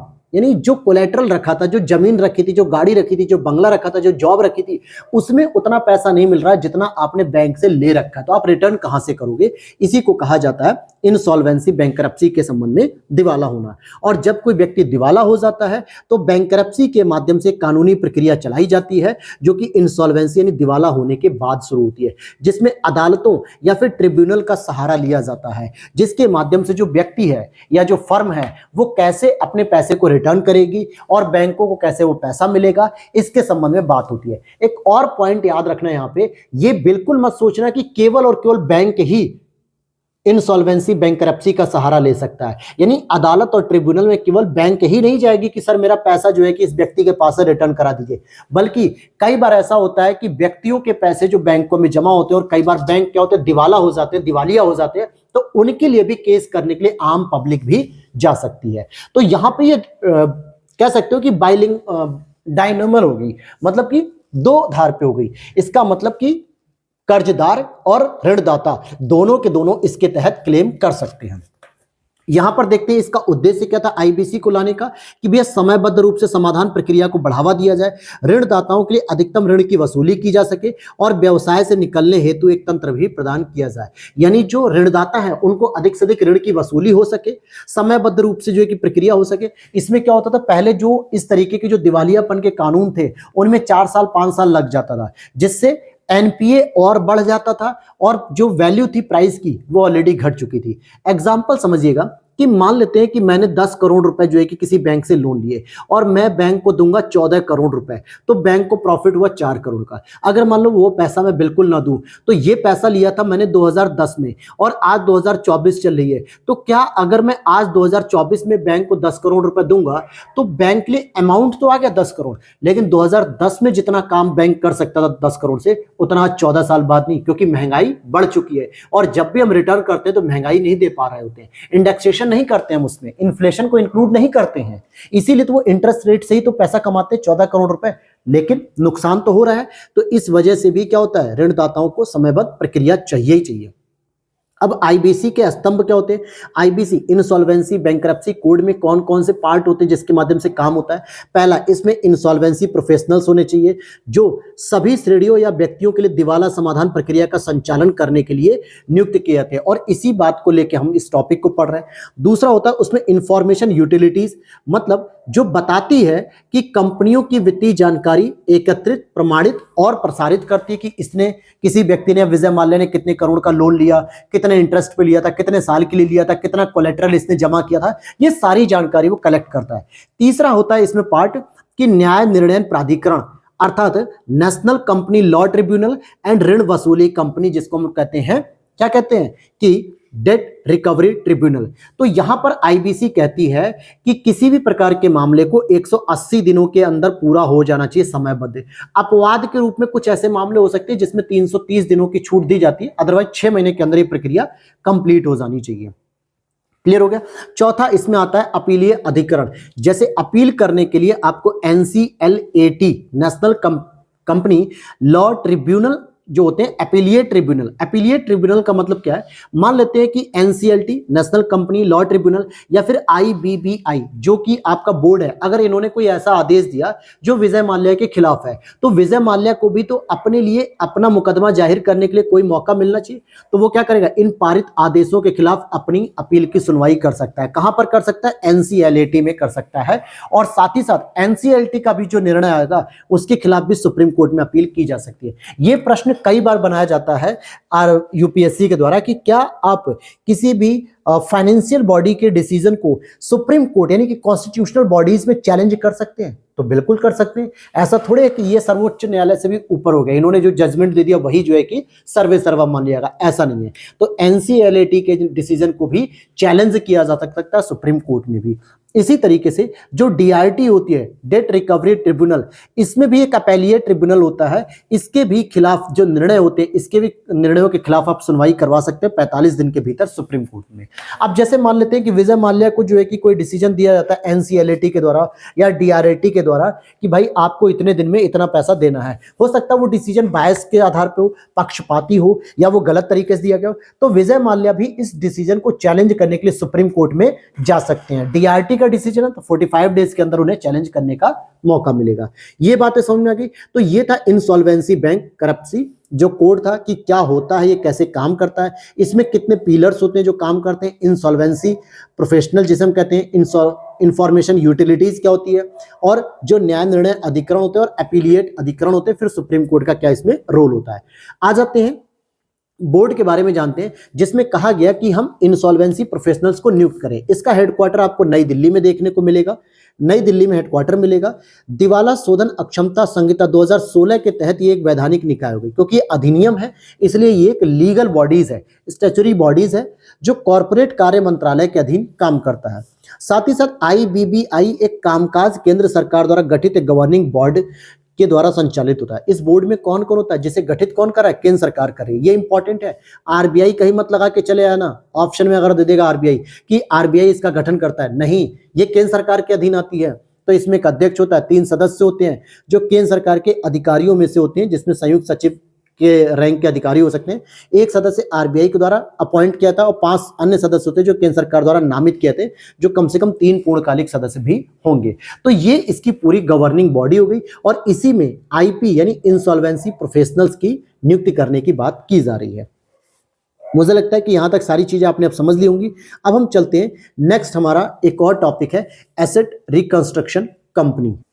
सबसे सिंपल भाषा में समझिए कि एक ऐसी कंपनियां होती हैं जो एसेट को क्या करती है, रिकंस्ट्रक्शन करती हैं। इसका मतलब क्या हो गया, कोई बिल्डिंग बना रहे हैं, नहीं, बिल्डिंग नहीं बनाते, बल्कि ये क्या करते हैं, मान लेते हैं कि बैंक ने किसी को लोन दिया है, ठीक है, और बैंक के कर्मचारी इतने फ्री नहीं है कि उस व्यक्ति से लोन की रिकवरी करे, तो बैंक क्या करेगा, ऐसी ARC जो इन कंपनियों से एग्रीमेंट करेगा कि यार हमारा इस फला व्यक्ति से लोन को रिकवर करा दो और जितना भी इसमें अमाउंट हमें मिलेगा उसमें कुछ प्रतिशत आपका हो जाएगा। तो ये ARC क्या करती है, इस व्यक्ति से सारा लोन रिकवर करने का तरीके को अपनाती है, चाहे वो फॉर्मल हो चाहे वो इनफॉर्मल हो। इसके पीछे एक बहुत बड़ा उद्देश्य होता है कि सारे जो लोन होते हैं, NPA होते हैं, वो बैंकों के खरीद लिए जाते हैं ARC के द्वारा, जिससे बैंकों की जो बैलेंस शीट होती है ना, ये क्लियर हो जाती है, क्या हो जाती है, क्लीन हो जाती है, और वो सारा फिर पैसे की जिम्मेदारी किसकी होती है, ARC की होती है। आइए डिटेल से समझते हैं इसके बारे में। सरफेसी एक्ट 2002 के तहत RBI ने मास्टर डायरेक्शन भारतीय रिजर्व बैंक परिसंपत्ति पुनर्निर्माण कंपनी दिशा निर्देश 2024 एक जारी किया है। किसने जारी किया, RBI ने। किस एक्ट के तहत, सरफेसी एक्ट। समझते हैं ARC क्या होती है। ये एक वित्तीय संस्थान होते हैं जो बैंकों या अन्य वित्तीय संस्थानों की जो NPA होती है, जो स्ट्रेस्ड NPA होती है, दबावग्रस्त NPA होती है, इनको खरीद लेती है। मान लेते हैं कि बैंक का 10 करोड़ का जो है कि NPA है। अब ये 10 करोड़ का NPA किसने खरीद लिया, ARC ने खरीद लिया। बदले में पैसा वैसा दिया नहीं है अभी, ये ध्यान रखना। ARC के पास इतना पैसा अगर होता तो क्यों जाके किसी का लोन रिकवर करेगी भैया, वो बस एक तरीके से पेपर वर्क हो जाता है कि हाँ भैया हमने ये खरीद लिया, और बैंक क्या करेगी, आगे RBI को रिपोर्ट कर देगी कि मैंने ARC नाम की एक कंपनी है जिसको मैंने 10 करोड़ रुपए का ये पूरा का पूरा बेच दिया है, वो रिकवर करेगा, मुझे पैसा मिल जाएगा। तो मेरी जो बैलेंस शीट है वो कैसी हो गई है, अब क्लीन हो गई है, यानी मेरे ऊपर अब कोई NPA नहीं है। साफ सुथरा करने का इसका उद्देश्य होता है कि बैंकों की जो बैलेंस शीट है उसे साफ सुथरा कर लिया जाए। ध्यान देना कि खरीद के अधिकतम 8 वर्षों के भीतर वसूली करना आवश्यक है। जैसे मान लेते हैं ARC ने बैंकों से 10 करोड़ का जो है कि ले लिया NPA कि भैया हम आपका इन 10 व्यक्तियों से हम रिकवर कर लेंगे, लेकिन जब भी एग्रीमेंट हुआ होगा 8 वर्षों के अंदर उसे रिकवरी करनी होती है। सरफेसी एक्ट 2002 कहता है कि ARC को रेगुलेट करने के लिए RBI बनी हुई है।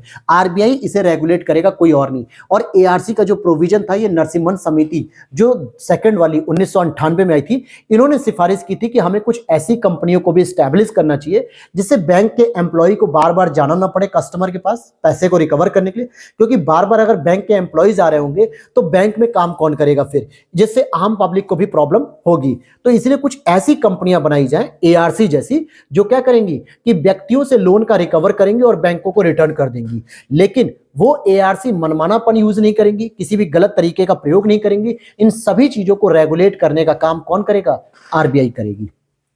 क्लियर हो गया। अब यहां पे ARC का महत्व क्या निकल के आया कि भैया जो बैंकों पर जो दबावग्रस्त NPA होते हैं, इनसे निपटने में बोझ कम करता है, परिसंपत्तियों की वसूली हो सकती है और व्यवसाय को नया जीवन मिलता है, यानी कि ARC के माध्यम से क्या होता है, उधार देने की क्षमता जो है कि बढ़ जाती है। आगे आते हैं, इसके लिए कुछ प्रमुख प्रावधान होते हैं। RBI ने एक प्रावधान जो चेंज किया अभी 2024 में जो लाया गया है कि कौन कौन सी कंपनियां ARC के दर्जे में आएंगी। पहली चीज, एआरसी गठित करने के लिए कम से कम आपके पास न्यूनतम 300 करोड़ रुपए का नेट ऑन फंड होना चाहिए, कि तत्काल समय में 300 करोड़ रुपए का आपके पास फंड होना चाहिए। जैसे मैंने अभी स्टार्टिंग में आपको बताया था कि अगर आप एक यूनिवर्सल बैंक के रूप में ओपन होना चाहते हैं तो आपके पास 1000 करोड़ रुपए का फंड होना ही चाहिए। वहीं मैंने आपको बताया था कि स्मॉल फाइनेंस अगर आप बैंक बनना चाहते हैं, स्मॉल फाइनेंस बैंक, तो इनको 200 करोड़ रुपए की आपके पास पूंजी होनी चाहिए। ठीक उसी प्रकार से एआरसी के रूप में अगर आप अपने आप को स्टैब्लिश करना चाहते हैं तो 300 करोड़ रुपए की पूंजी जरूर होनी चाहिए। साथ ही साथ एआरसी को पंजीकरण करने के लिए आवेदन करना होगा और आरबीआई से इस प्रकार का प्रमाण पत्र भी प्राप्त करना होगा। एआरसी में एक डायरेक्टर भी होगा जो अपने सभी को वर्कर्स को जो है कि लीड करेगा, जिसकी उम्र 70 वर्ष की अधिकतम आयु रखी गई, यानी 70 वर्ष से अधिक का कोई आयु नहीं होनी चाहिए और एक बार में 5 वर्ष के कार्यकाल के लिए उसे नियुक्त किया जाएगा। तो ये एआरसी की बेसिक जानकारी भी हो गई। यहां तक समझ में आ गया। अब ये था दोस्तों हाउस होल्ड सेविंग्स रेट, इसका कोई इंपॉर्टेंस नहीं थी, नहीं यहां से कोई प्रश्न बनते हैं, कभी भी नहीं बने हैं। तो हम चलते हैं नेक्स्ट, फाइनेंस एंड टैक्सेशन। इससे पहले जो अभी हम पढ़ रहे थे वो हम लोग यहां पर पढ़ रहे थे। देखिए ये टॉपिक था आपका मनी एंड बैंकिंग या बैंकिंग एंड मॉनेटरी पॉलिसी। और दोस्तों ये सबसे कोर एरिया होता है आपके यूपीएससी का। यहां से यूपीएससी कई बार प्रश्न बनाता है। तो ये जो टॉपिक मैंने आपको डिस्कस किया बहुत डिटेलिंग के साथ, इनको बहुत अच्छे से प्रोविजंस के साथ पूरा तैयार कर लेना। अब हम सेकंड चल रहे हैं फाइनेंस एंड टैक्सेशन। इसमें भी सबसे इंपॉर्टेंट आपका रहेगा टैक्सेशन, क्योंकि टैक्स से रिलेटेड भी बहुत सारे प्रश्न बनते हैं। तो आज हमारा लेक्चर थोड़ा बड़ा रहेगा। इसके बाद हम लोग payment system and financial market वाले टॉपिक को भी हम लोग पूरा कवर करेंगे, जितनी भी इसमें ये सारी चीजें कवर हो जाएंगी।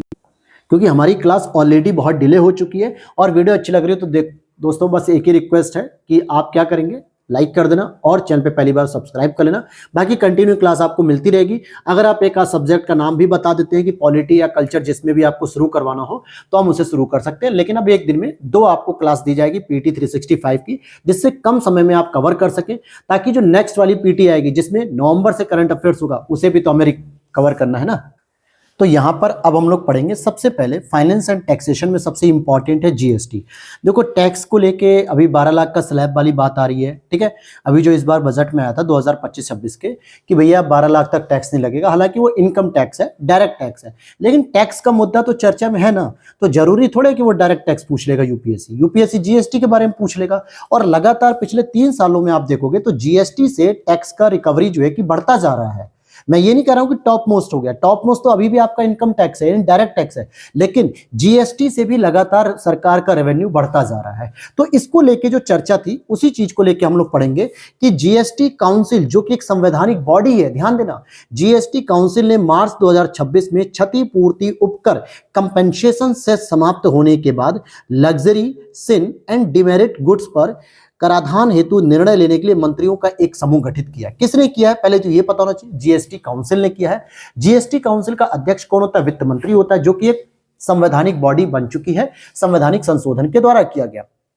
सारी चीजें समझेंगे अभी डिटेल से। बस इतना समझो कि जो क्षतिपूर्ति उपकर था, इसके समाप्त होने के बाद जो लग्जरी, सिन और डिमेरिट गुड्स हैं, इन पर कैसे टैक्सेशन लिया जाएगा, इसके लिए मंत्रियों का एक समूह गठित किया गया। सबसे पहले आपको पता होना चाहिए कि लग्जरी गुड्स किसे कहते हैं। तो यहां अगर आप देखोगे तो लग्जरी गुड्स एक ऐसे गुड्स होते हैं जो आवश्यक नहीं होते हैं, लेकिन फिर भी कुछ ऐसे समाज के लोग होते हैं जिनके लिए वो अत्यधिक वांछनीय होता है अपने स्टेटस को मेंटेन करने के लिए। जैसे आईफोन हो गया, स्पोर्ट्स यूटिलिटी व्हीकल हो गया जिसको हम एसयूवी कहते हैं, चाहे वो बाइक हो या 4 व्हीलर्स हो। जैसे आप देखोगे ना, अपने स्टेटस को मेंटेन करने के लिए एक जमाना हुआ करता था दोस्तों जब 94 की सीरीज मिलती थी नंबर की।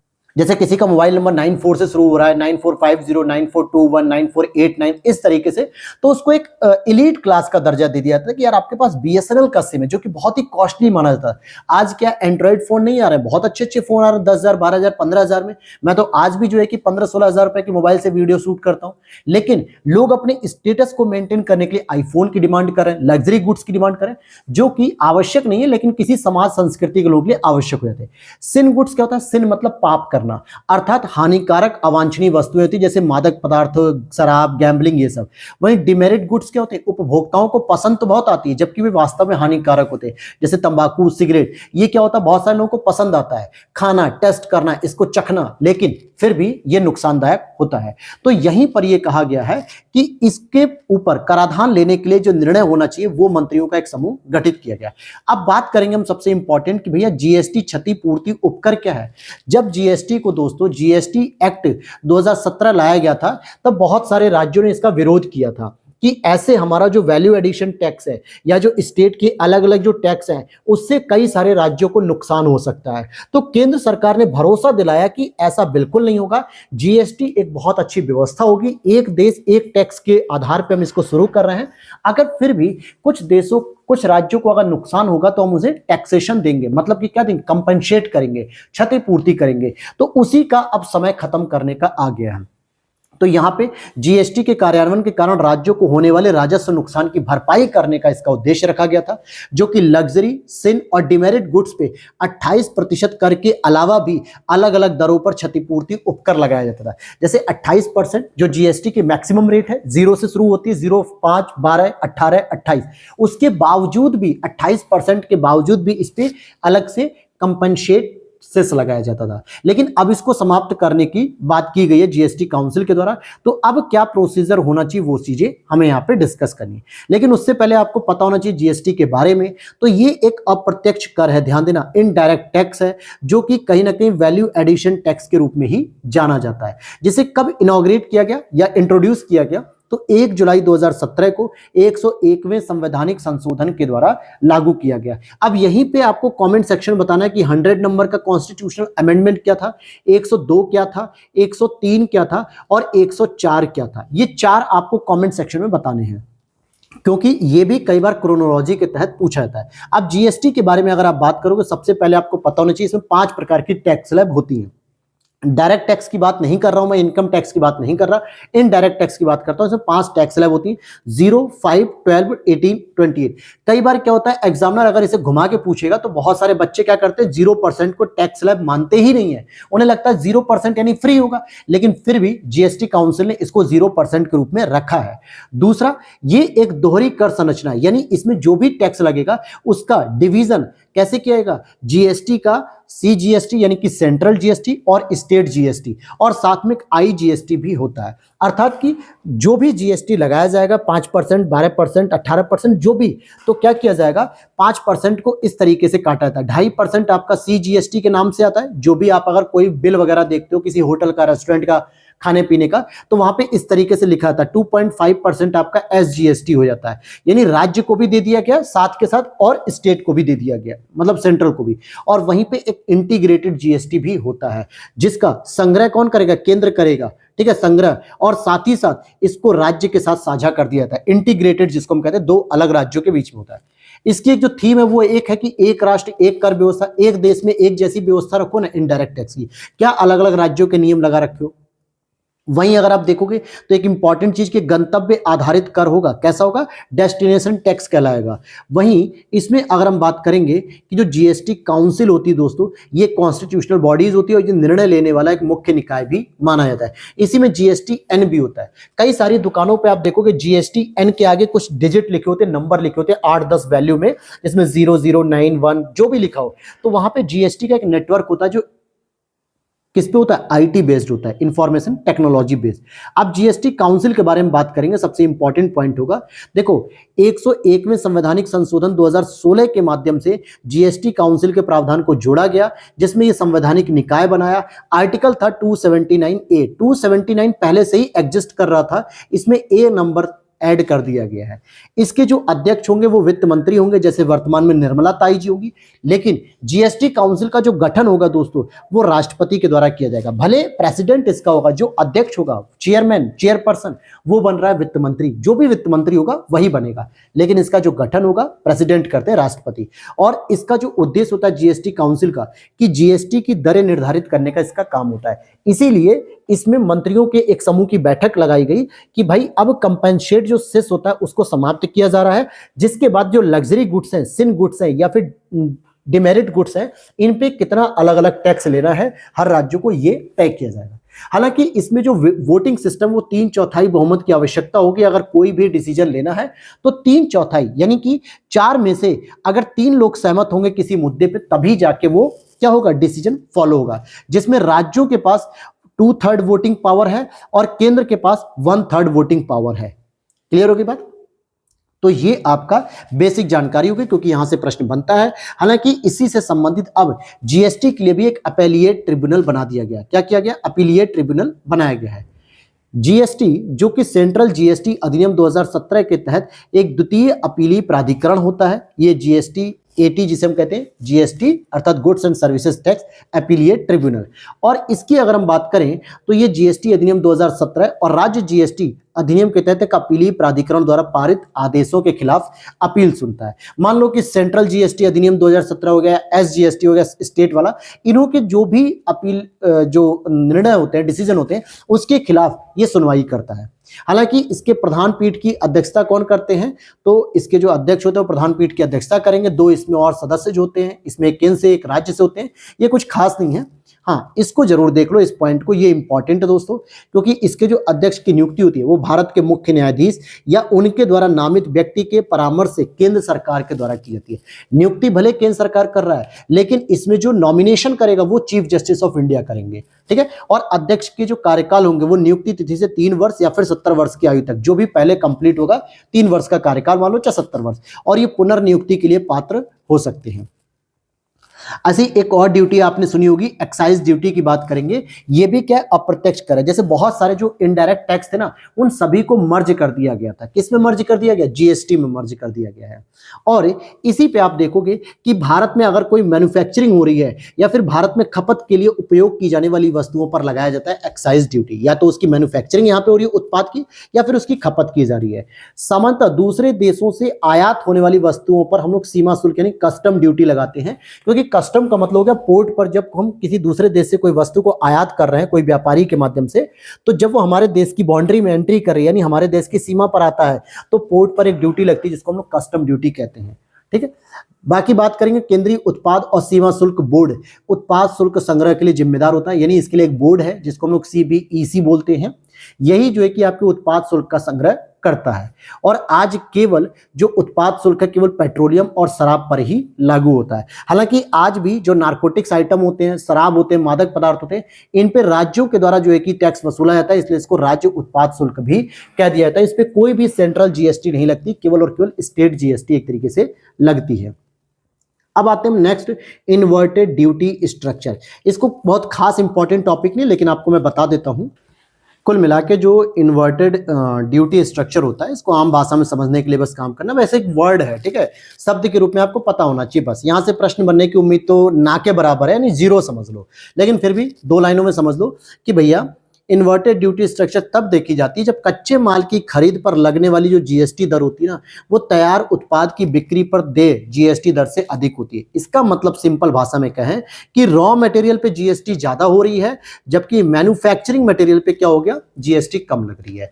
बस यही हो गया। इसका मतलब क्या होगा कि जब कच्चा माल ही महंगा मिल रहा है और जब प्रिपेयर्ड किया जा रहा है पूरे उस प्रोडक्ट को, तो उस पर लगने वाली जीएसटी कम हो रही है। इससे नुकसान होता है किसका? घरेलू उद्योग को नुकसान होता है, क्योंकि देश के विनिर्माताओं को तैयार उत्पाद की तुलना में कच्चे माल के लिए अधिक प्रशुल्क चुकाना पड़ता है। अब मान लेते हैं भारत में कुछ ऐसी इंडस्ट्रीज हैं जो रॉ मटेरियल को आयात करती है, विदेशों से आयात कर रही हैं, उस पे ही जो है कि हमें जीएसटी ज्यादा देना पड़ रहा है। और जब मैन्युफैक्चरिंग कर रहे हैं उसको, रॉ मटेरियल को जब मैन्युफैक्चर्ड कर रहे हैं, प्रिपेयर्ड कर रहे हैं, तैयार कर रहे हैं सामान को, और तब जब मार्केट में बेच रहे हैं, तो उस पे लगने वाला जीएसटी क्या हो गया, कम हो गया। इसका मतलब हो गया कि उसके बेनिफिट हो ही नहीं रहा है, उसे प्रॉफिट हो ही नहीं रहा है। अर्थात कच्चे माल महंगे आयात से तैयार उत्पाद भी महंगे हो जाते हैं और इसे अंतर्राष्ट्रीय बाजार में प्रतिस्पर्धा नहीं कर पाते। बस यही वाली बात है और कुछ नहीं। सिंपल भाषा में कहें कि जो आपका इन्वर्टेड ड्यूटी स्ट्रक्चर क्या होता है, तो इसको एक लाइन में जान लो कि कच्चे माल की खरीद पर जीएसटी ज्यादा लग रही है, तैयार उत्पाद पे कम लग रही है, प्रॉफिट कम हो रहा है। नेक्स्ट टॉपिक हम लोग पढ़ेंगे जो बहुत चर्चा में था आपका, long term capital gains and indexation benefit. क्या होता है समझते हैं पहले। देखो अभी हाल ही में लोकसभा ने क्या किया, एक बिल को पारित कर दिया है जिसको कहते हैं इमूवेबल प्रॉपर्टी, यानी अचल संपत्ति, जैसे आपकी प्रॉपर्टी हो गई, जमीन हो गई, घर हो गई, ये सब, इन पर जो लॉन्ग टर्म कैपिटल गेन लगता था, इनके प्रावधानों में अब संशोधन किया गया है और 2024 को मंजूरी दे दी गई। क्योंकि मेरे दोस्त 23 जुलाई 2024-25 का जब बजट आया था ना, 23 जुलाई 2024-25 में जब बजट आया था, तो हमारी निर्मला ताई जी ने कहा था कि जो लॉन्ग टर्म कैपिटल गेन्स होगा ना, अब इस पे 10% से बढ़ा के 12.5% टैक्स लगेगा। जो पहले कितना लगता था 10%, अब बढ़ा के कितना लगेगा 12.5% लगेगा। वही निर्मला ताई जी ने कहा कि जो शॉर्ट टर्म कैपिटल गेन होगा ना, उस पे पहले जो 15% लगता था टैक्स, अब लगेगा उस पे 20% टैक्स। तो ये दो प्रकार के टैक्स होते हैं कैपिटल गेन। कैपिटल मतलब आपका लाभांश, जो पूंजी का जो आपने लाभ अर्जित किया है, उस लाभ पर लगने वाले टैक्स को शॉर्ट टर्म और लॉन्ग टर्म में डिवाइड किया गया है। शॉर्ट टर्म की आपको परसेंटेज याद होनी चाहिए, एक्चुअल फिगर के रूप में 15 से 20 हो चुकी है अब, और लॉन्ग टर्म में 10 से 12.5 हो गई है अब। क्लियर होगी बात।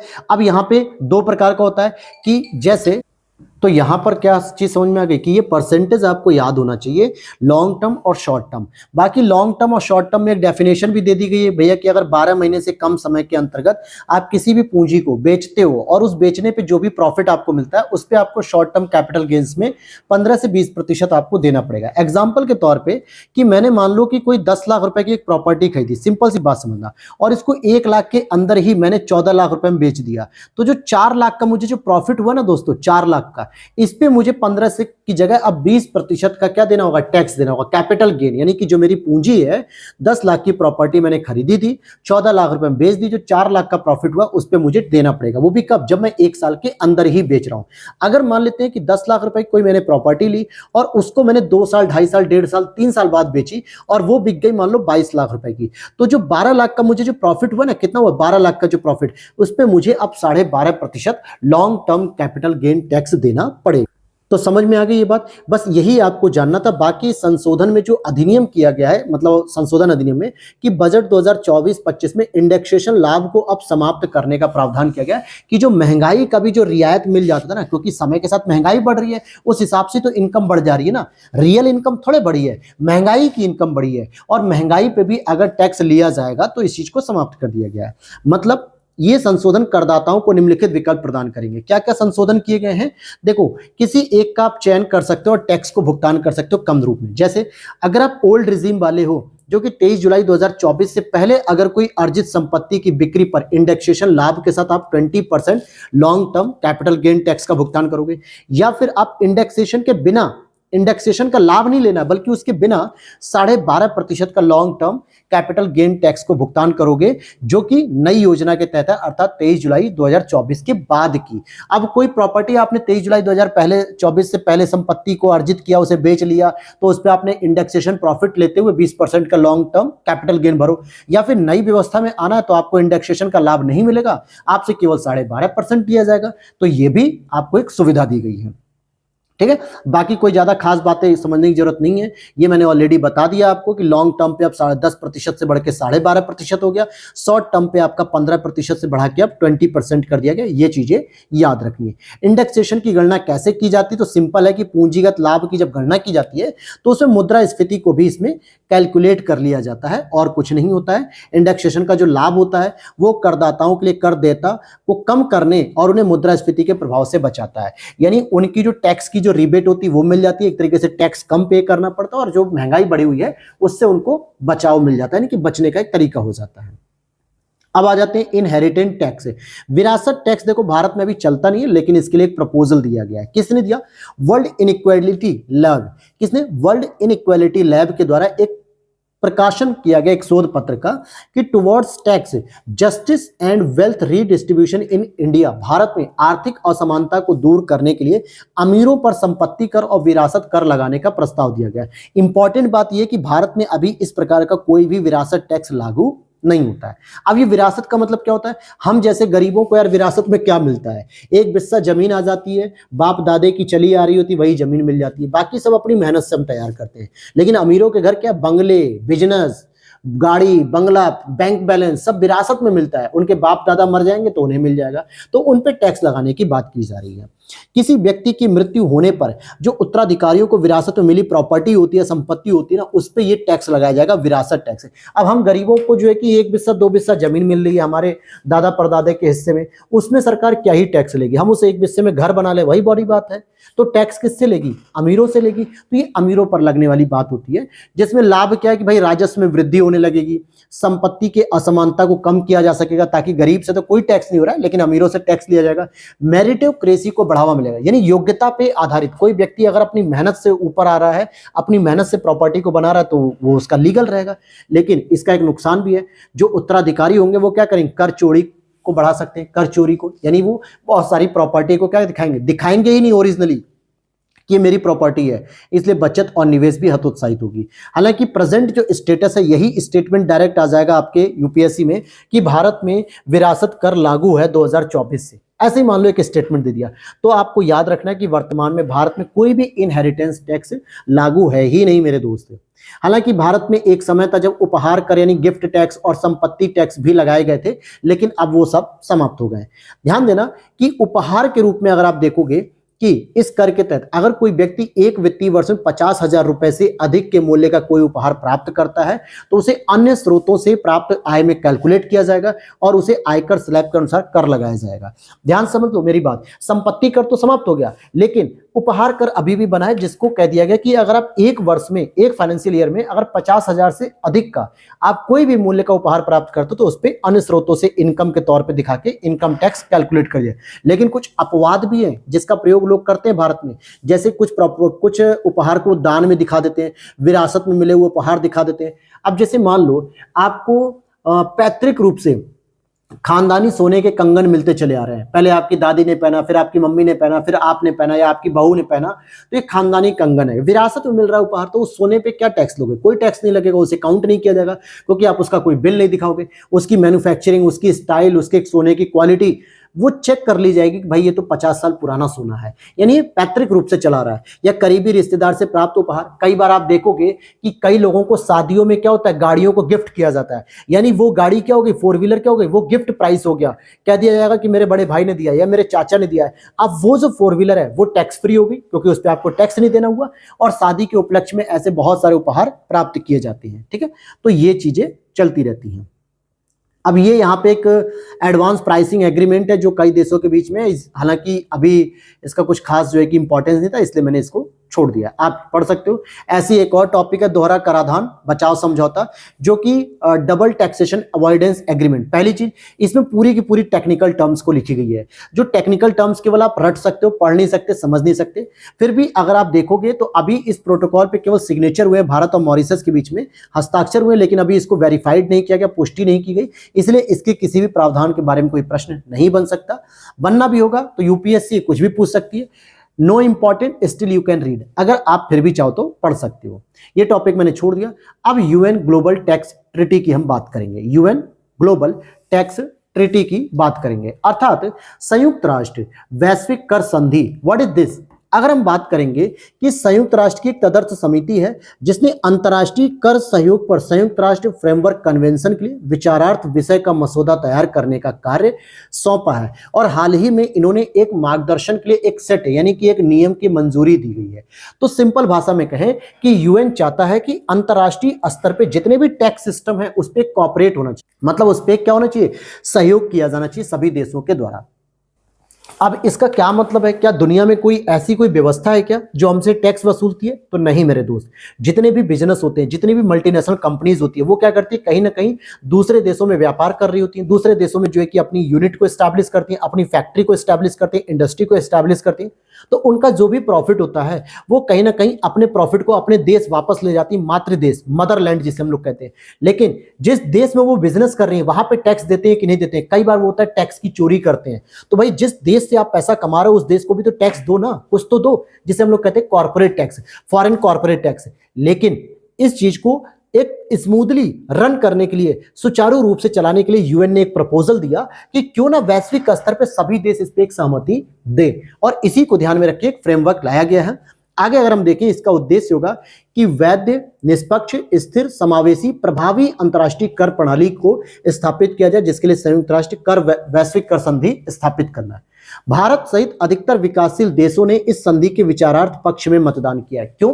क्योंकि जितनी भी मल्टीनेशनल कंपनीज हैं उनको सबसे बड़ा मार्केट कहां मिलेगा? विकासशील देशों में, पिछड़े देशों में, अफ्रीका कॉन्टिनेंट, लैटिन अमेरिकी देश हो गए, एशियाई कॉन्टिनेंट हो गया, भारत हो गया, चाइना हो गया, इंडोनेशिया, ऑस्ट्रेलिया, ऐसे देशों में जो है कि मार्केट मिलेगी। ठीक है, मल्टीनेशनल कंपनी।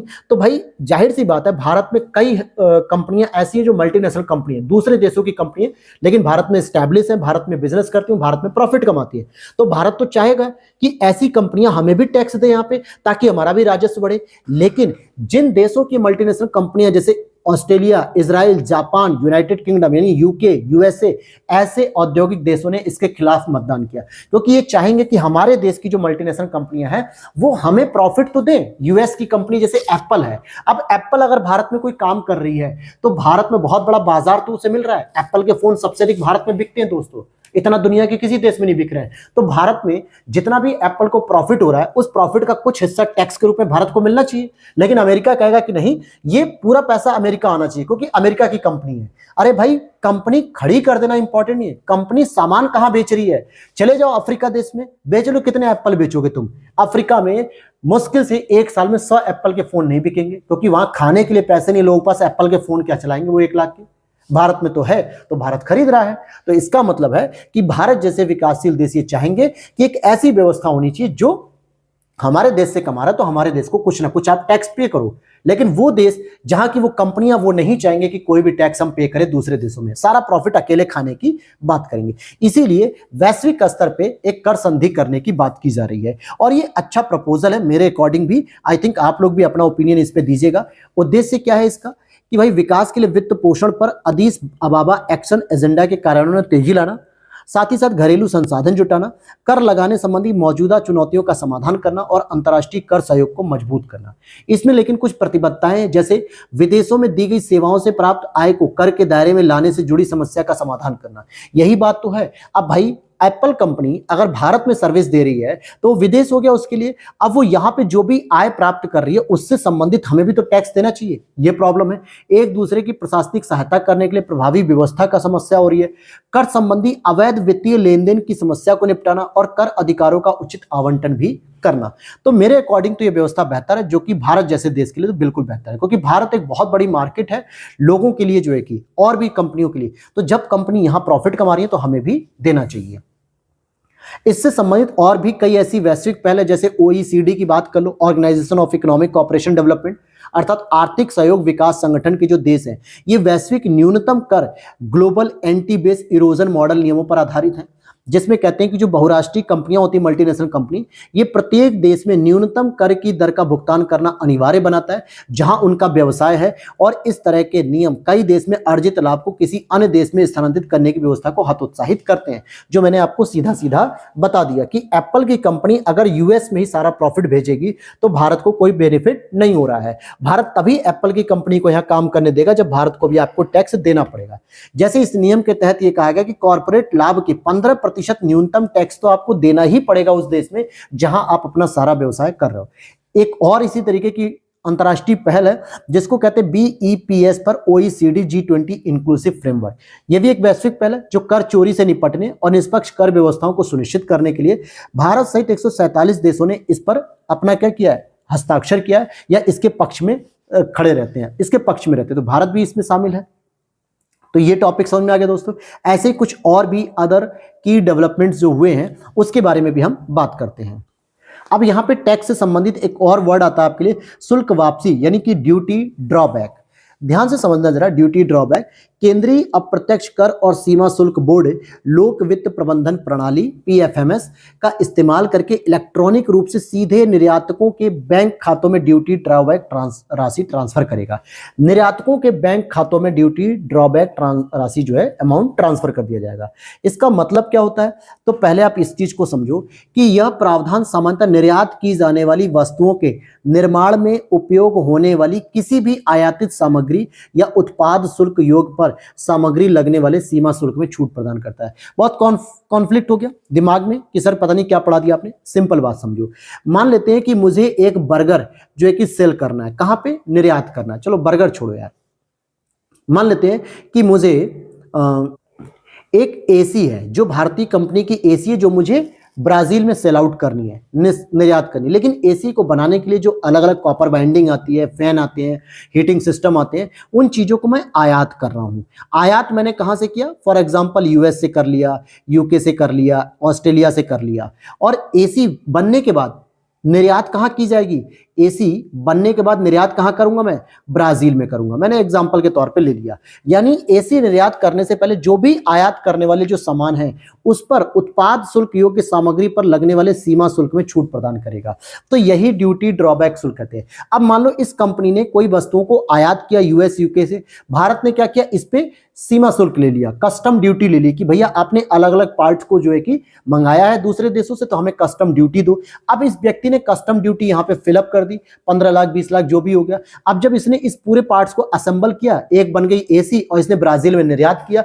अब निर्यात पे भी जो छूट लगने वाली थी, जो टैक्स लगने वाला था, इन्हीं सब चीजों को मर्ज करते हुए छूट देने की बात की गई है, क्योंकि मैक्सिमम पैसा तो उसने कहां दे दिया, इसमें दे दिया। तो इसी चीज को कहा जा रहा है ड्यूटी ड्रॉबैक। तो समझ में आ गया, बस यही चीज है और कोई ज्यादा खास इसमें चीज नहीं। मैंने पहले कहा ना कि ये टॉपिक है बस एक जानने के लिए, क्योंकि ऐसे कुछ टॉपिक होते हैं। देखो विजन आईएएस को क्या है भाई, करंट अफेयर्स के रूप में कुछ ना कुछ टॉपिक तो रखनी है, लगना भी चाहिए ना कि कुछ टॉपिक दिए जा रहे हैं, लेकिन सारे टॉपिक इंपॉर्टेंट हो ये जरूरी नहीं है। हाँ, इसको जरूर देख सकते हो कि केंद्रीय अप्रत्यक्ष कर और सीमा शुल्क बोर्ड जो कि उत्पाद शुल्क को कलेक्ट करती है, तो ये किस विभाग के अंतर्गत है? तो देखोगे वित्त मंत्रालय के राजस्व विभाग के अंतर्गत है, जिसका प्रमुख कार्य क्या, सीमा शुल्क जिसको हम लोग कस्टम ड्यूटी कहते हैं, एक्साइज ड्यूटी यानी उत्पाद, सेंट्रल जीएसटी, आईजीएसटी के संग्रहण करती है, वसूली करती है, और तस्करी की रोकथाम जैसे मामलों पे नीति निर्माण का प्रशासन करती है। इंपॉर्टेंट चीज क्या होगी कि एसजीएसटी पे इसका कोई कंट्रोल नहीं है। किस पे है? IGST, CGST, excise duty and custom duty, इन चारों चीजों को रेगुलेट करती है। आगे देखते हैं विंडफॉल टैक्स क्या होता है दोस्तों। विंडफॉल टैक्स की बात करेंगे तो केंद्र ने घरेलू स्तर पे जो उत्पादित कच्चे तेल पर विंडफॉल टैक्स को कम कर दिया है, क्योंकि ऐसा कुछ उद्योगों पर लगाए जाने वाले कर होता है एक तरीके से विंडफॉल टैक्स, जो सरकार के द्वारा जो अनुकूल आर्थिक परिस्थितियों के कारण औसत से काफी अधिक लाभ कमाते हैं, अतिरिक्त लाभ को एक क्षेत्र में पुनर्वितरित करके व्यापक सामाजिक कल्याण के लिए धन जुटाना होता है, यही इसका टारगेट होता है। विंडफॉल टैक्स क्या हो गया? सिंपल सी बात है, एक इंडस्ट्रीज पे रखती, पहली चीज। दूसरा, कच्चे तेल पर विंडफॉल टैक्स को कम कर दिया सरकार ने, क्योंकि यहां पे कुछ ऐसी कंपनियां होती जो अनुकूल आर्थिक परिस्थितियों के कारण काफी अधिक प्रॉफिट कमाते हैं, जो अतिरिक्त लाभ कमाते ना, उस पर टैक्स लगा के क्या करते, एक क्षेत्र को पुनर्वितरित कर दिया था, जिससे सामाजिक कल्याण के लिए धन जुटाया जा सके। हालांकि सरकारें यह भी तर्क देती हैं कि विंडफॉल टैक्स को उचित ठहराती हैं कि ये लाभ केवल कर देने वाले निकाय के प्रयासों के कारण ही नहीं है, बल्कि बाहरी कारकों के कारण भी है। बाहरी कारक का मतलब क्या हो गया? सरकार ने ऐसे ऐसे जो है कि ईज ऑफ डूइंग बिजनेस के मानक तय किए हैं, इस तरीके से राज्य सरकारें जो है कि प्रयास कर रही है, नीति आयोग प्रयास कर रहा है, जन कल्याण भी जो है कि किया जा रहा है, जनता भी भागीदारी ले रही है, तो सभी के कारण हो रहा है, इसलिए जन कल्याण करने के लिए धन जुटाना भी जरूरी माना जाता है। अब हम चलते हैं थर्ड टॉपिक की तरफ, जिसका नाम है आपका भुगतान प्रणाली और वित्तीय बाजार। क्या है दोस्तों भुगतान प्रणाली का मतलब क्या हो गया? Payment system and financial market.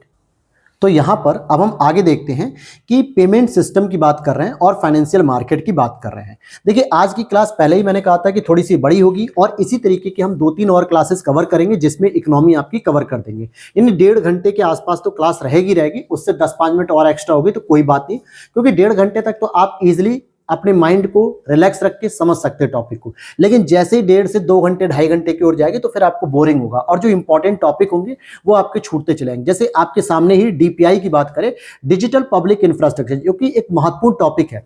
सबसे पहले डीपीआई पर G20 टास्क फोर्स की एक रिपोर्ट जारी की गई, जिसमें रिपोर्ट का क्या शीर्षक है? आर्थिक परिवर्तन, वित्तीय समावेशन, विकास के लिए डीपीआई पर भारत के G20 टास्क फोर्स ने जारी की है। तो ये एक तरीके से समझने वाली बात है। जैसे इसमें कहा जा रहा है कि इसमें डीपीआई क्या होता है, पहले तो आपको यह समझना चाहिए। मतलब एक तरीके से साझा डिजिटल सिस्टम का एक सेट होता है, जो सुरक्षित भी होता है और इंटर ऑपरेबल भी होना चाहिए, खुले मानकों और विशेषताओं के आधार पर विकसित होना चाहिए, लागू कानूनी फ्रेमवर्क और सक्षम निकायों द्वारा शासित भी होना चाहिए। और क्या ऐसा है जो डीपीआई के अंतर्गत नहीं आएगा? जैसे कनेक्टिविटी इंफ्रास्ट्रक्चर, जो भौतिक अवसंरचना के माध्यम से व्यक्तियों की मोबाइल और इंटरनेट पहुंच तक सुधार करता है, ऐसे उपाय जो डीपीआई के पूरक कहलाते लेकिन डीपीआई नहीं होते हैं। तो ये सभी चीजें हो गई। अब आ जाते हैं इंपॉर्टेंट टॉपिक क्या है कि भारत में जो डिजिटल पब्लिक इंफ्रास्ट्रक्चर, उसमें कितनी लेयर हैं? 3 लेयर होती हैं। पहली आइडेंटिटी लेयर, जैसे किसी व्यक्ति का कोई आइडेंटिटी यानी पहचान बनाना हो, जैसे फॉर एग्जांपल आधार नंबर क्या है, हर एक व्यक्ति की एक पहचान हो गई। पेमेंट लेयर यानी यूपीआई आप कह सकते हो, जितने भी आप ऑनलाइन पेमेंट ट्रांजेक्शन करते हो, फोन पे, गूगल पे, पेटीएम, जो भी अलग अलग एप्लीकेशन यूज करते हो, उसमें यूपीआई कनेक्शन होता है। डेटा गवर्नेंस लेयर यानी कि डिजी लॉकर, जिसमें आप सरकारी डॉक्यूमेंट वगैरह सब सेव कर सकते हो। क्लियर होगी। अब वैश्विक स्तर पे भी अगर हम डीपीआई को बढ़ाने का प्रयास करते हैं तो वन फ्यूचर अलायंस करके एक प्रोग्राम है। किसका है ये प्रोग्राम? अगर देखो कि स्वैच्छिक पहल है G20 इंडिया प्रेसिडेंसी, यानी भारत की अध्यक्षता में जो G20 के द्वारा लॉन्च किया गया था वन फ्यूचर प्लान्स या वन फ्यूचर अलायंस, जिसमें क्षमता निर्माण करना और निम्न और मध्यम आय वाले देशों में डीपीआई को लागू करने के लिए तकनीकी सहायता दी जाएगी और पर्याप्त वित्त पोषण प्रदान किया जाएगा। ये भारत के द्वारा टारगेट किया गया। क्या टारगेट किया गया? कि इन देशों की भी क्षमता का निर्माण किया जाएगा, साथ ही साथ निम्न और मध्यम आय वाले जो देश होंगे वहां पे भी डीपीआई को हम प्रोत्साहित करेंगे।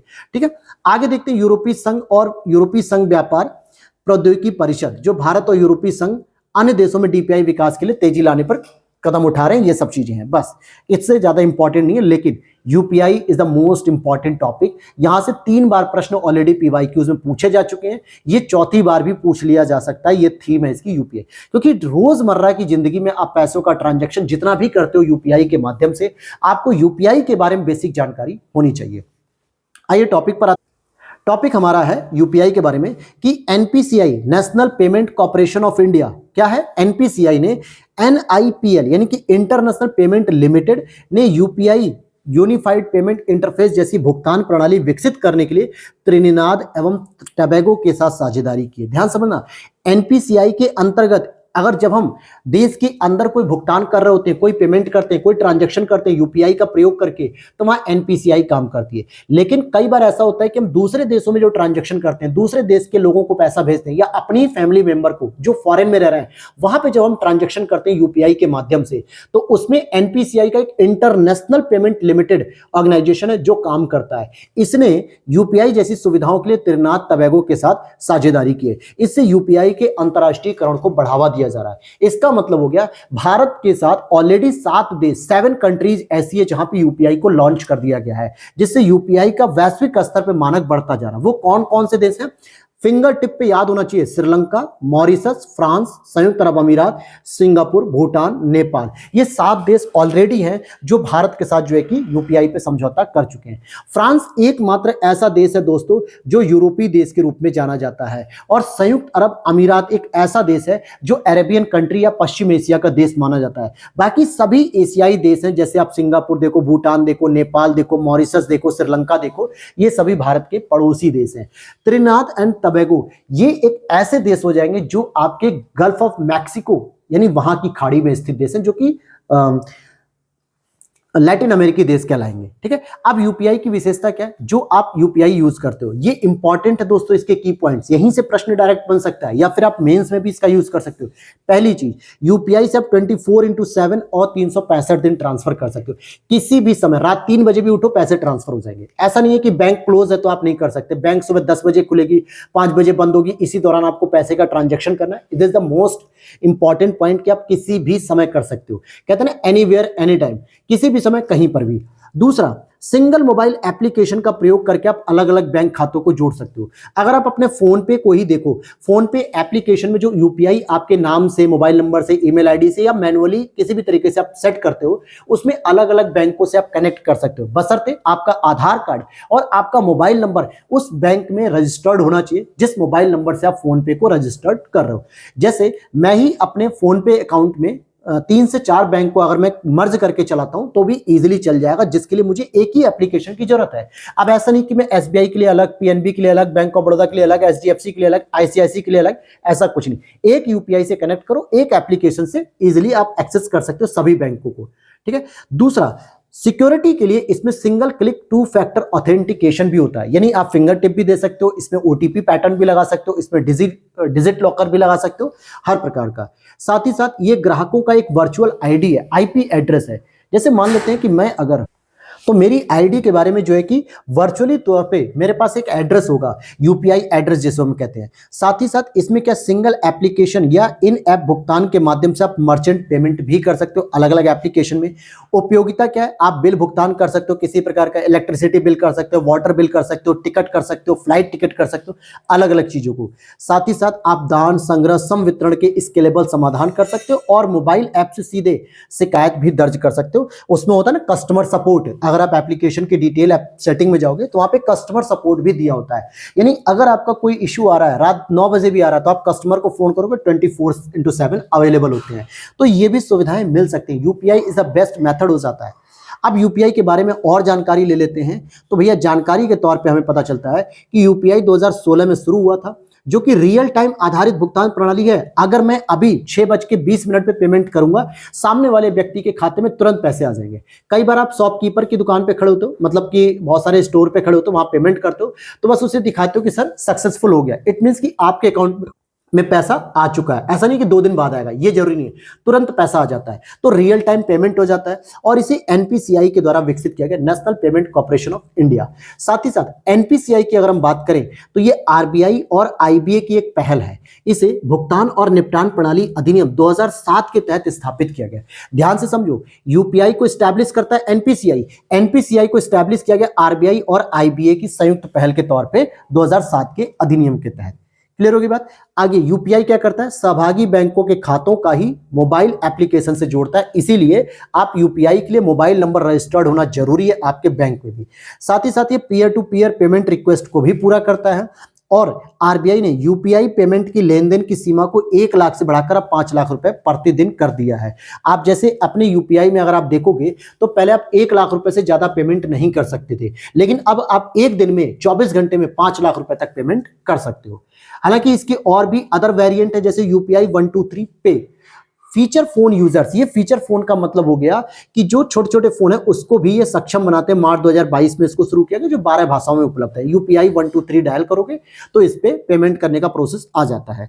इसकी भी जो लिमिट बढ़ाई गई है, प्रतिदिन 5,000 रुपए से बढ़ा के 10,000 रुपए कर दी गई है। यूपीआई लाइट की बात करें तो इसमें बिना पिन दर्ज किए ही आप राशि का लेन देन कर सकते हो। पहले केवल 500 रुपए तक हो सकता था, लेकिन अब इसे बढ़ाकर 1,000 रुपए कर दिया गया है। इसका मतलब जैसे आप कहीं पर भी 100, 150, 200 रुपए का पेमेंट करते हो यूपीआई से, तो आप पहले पिन दर्ज करते हो, अपने 6 अंकों का चाहे 4 अंकों का पिन डालते हो। लेकिन यूपीआई लाइट को अगर आप एक्सेस कर लेते हो तो आपको 1,000 रुपए तक के पेमेंट में कोई भी पिन नहीं डालना, बस स्कैन किया क्यूआर और आपका पेमेंट अमाउंट आया और आपने बिना पिन डाले ही पेमेंट कर दिया। अब यहाँ पे अंतर्राष्ट्रीयकरण कैसे किया जा रहा है, तो अंतर्राष्ट्रीयकरण के रूप में अगर आप देखोगे एनपीसीआई के द्वारा जो है कि भारतीय राष्ट्रीय भुगतान निगम एनपीसीआई ने 2020 में इसको स्टैब्लिश किया। एनआईपीएल को, जो इंटरनेशनल लेवल पे पेमेंट के ट्रांजैक्शन को देखती है, इंटरनेशनल लेवल पर क्यूआर कोड से भुगतान करने को सक्षम बनाया जा रहा है। जैसे फॉरेन कंट्रीज के कोई भी आपको क्यूआर मिलते हैं, आप इजीली क्यूआर एक्सेस करो और पेमेंट कर लो। फिर विदेशों से देश में रेमिटेंस की प्राप्ति भी अधिक हो रही है इससे, और जो एनआरआईज होते हैं उनको भी ये सुविधा दी जाती है कि वो यूपीआई से भुगतान कर सकते हैं। और G20 देशों से आने वाले जो विदेशी नागरिक है, एनआरआई है, ये भी यूपीआई से जुड़ी प्रीपेड भुगतान सुविधा ले सकते हैं। तो ये कई अलग अलग मेथड है जिसके माध्यम से आप यूपीआई का प्रयोग इंटरनेशनल लेवल पर भी कर सकते हैं। तो आज की क्लास में दोस्तों बस यहीं तक हम लोग कवर करेंगे। प्रोजेक्ट नेक्सस है जिसे आप पढ़ सकते हो, कुछ खास नहीं है, लेकिन मैंने इंपॉर्टेंट चीजों को हाईलाइट कर दिया। बस इतना जानना, आरबीआई जो है कि इसमें शामिल हो गया है। पढ़ लेना आप लोग, पीडीएफ में पोस्ट कर दूंगा 1 से 2 दिन में, जैसी ये पूरी हाईलाइट पीडीएफ तैयार हो जाएगी। और अब हमारी नेक्स्ट क्लास जो होगी वो होगी सेबी से शुरू होगी, security exchange board of India से। वीडियो अच्छी लगी तो लाइक कर देना दोस्तों, चैनल पर पहली बार तो सब्सक्राइब कर लेना। और आप लोग कॉमेंट करके बता दीजिएगा कि मॉर्निंग में आपको पॉलिटी शुरू की जाए या कल्चर, क्योंकि एक दिन में जब हम 2-2 365 की क्लास लेकर चलेंगे तभी जल्दी हमारा ये कवर हो पाएगा। मिलता है नेक्स्ट वीडियो में। जय हिंद, जय भारत।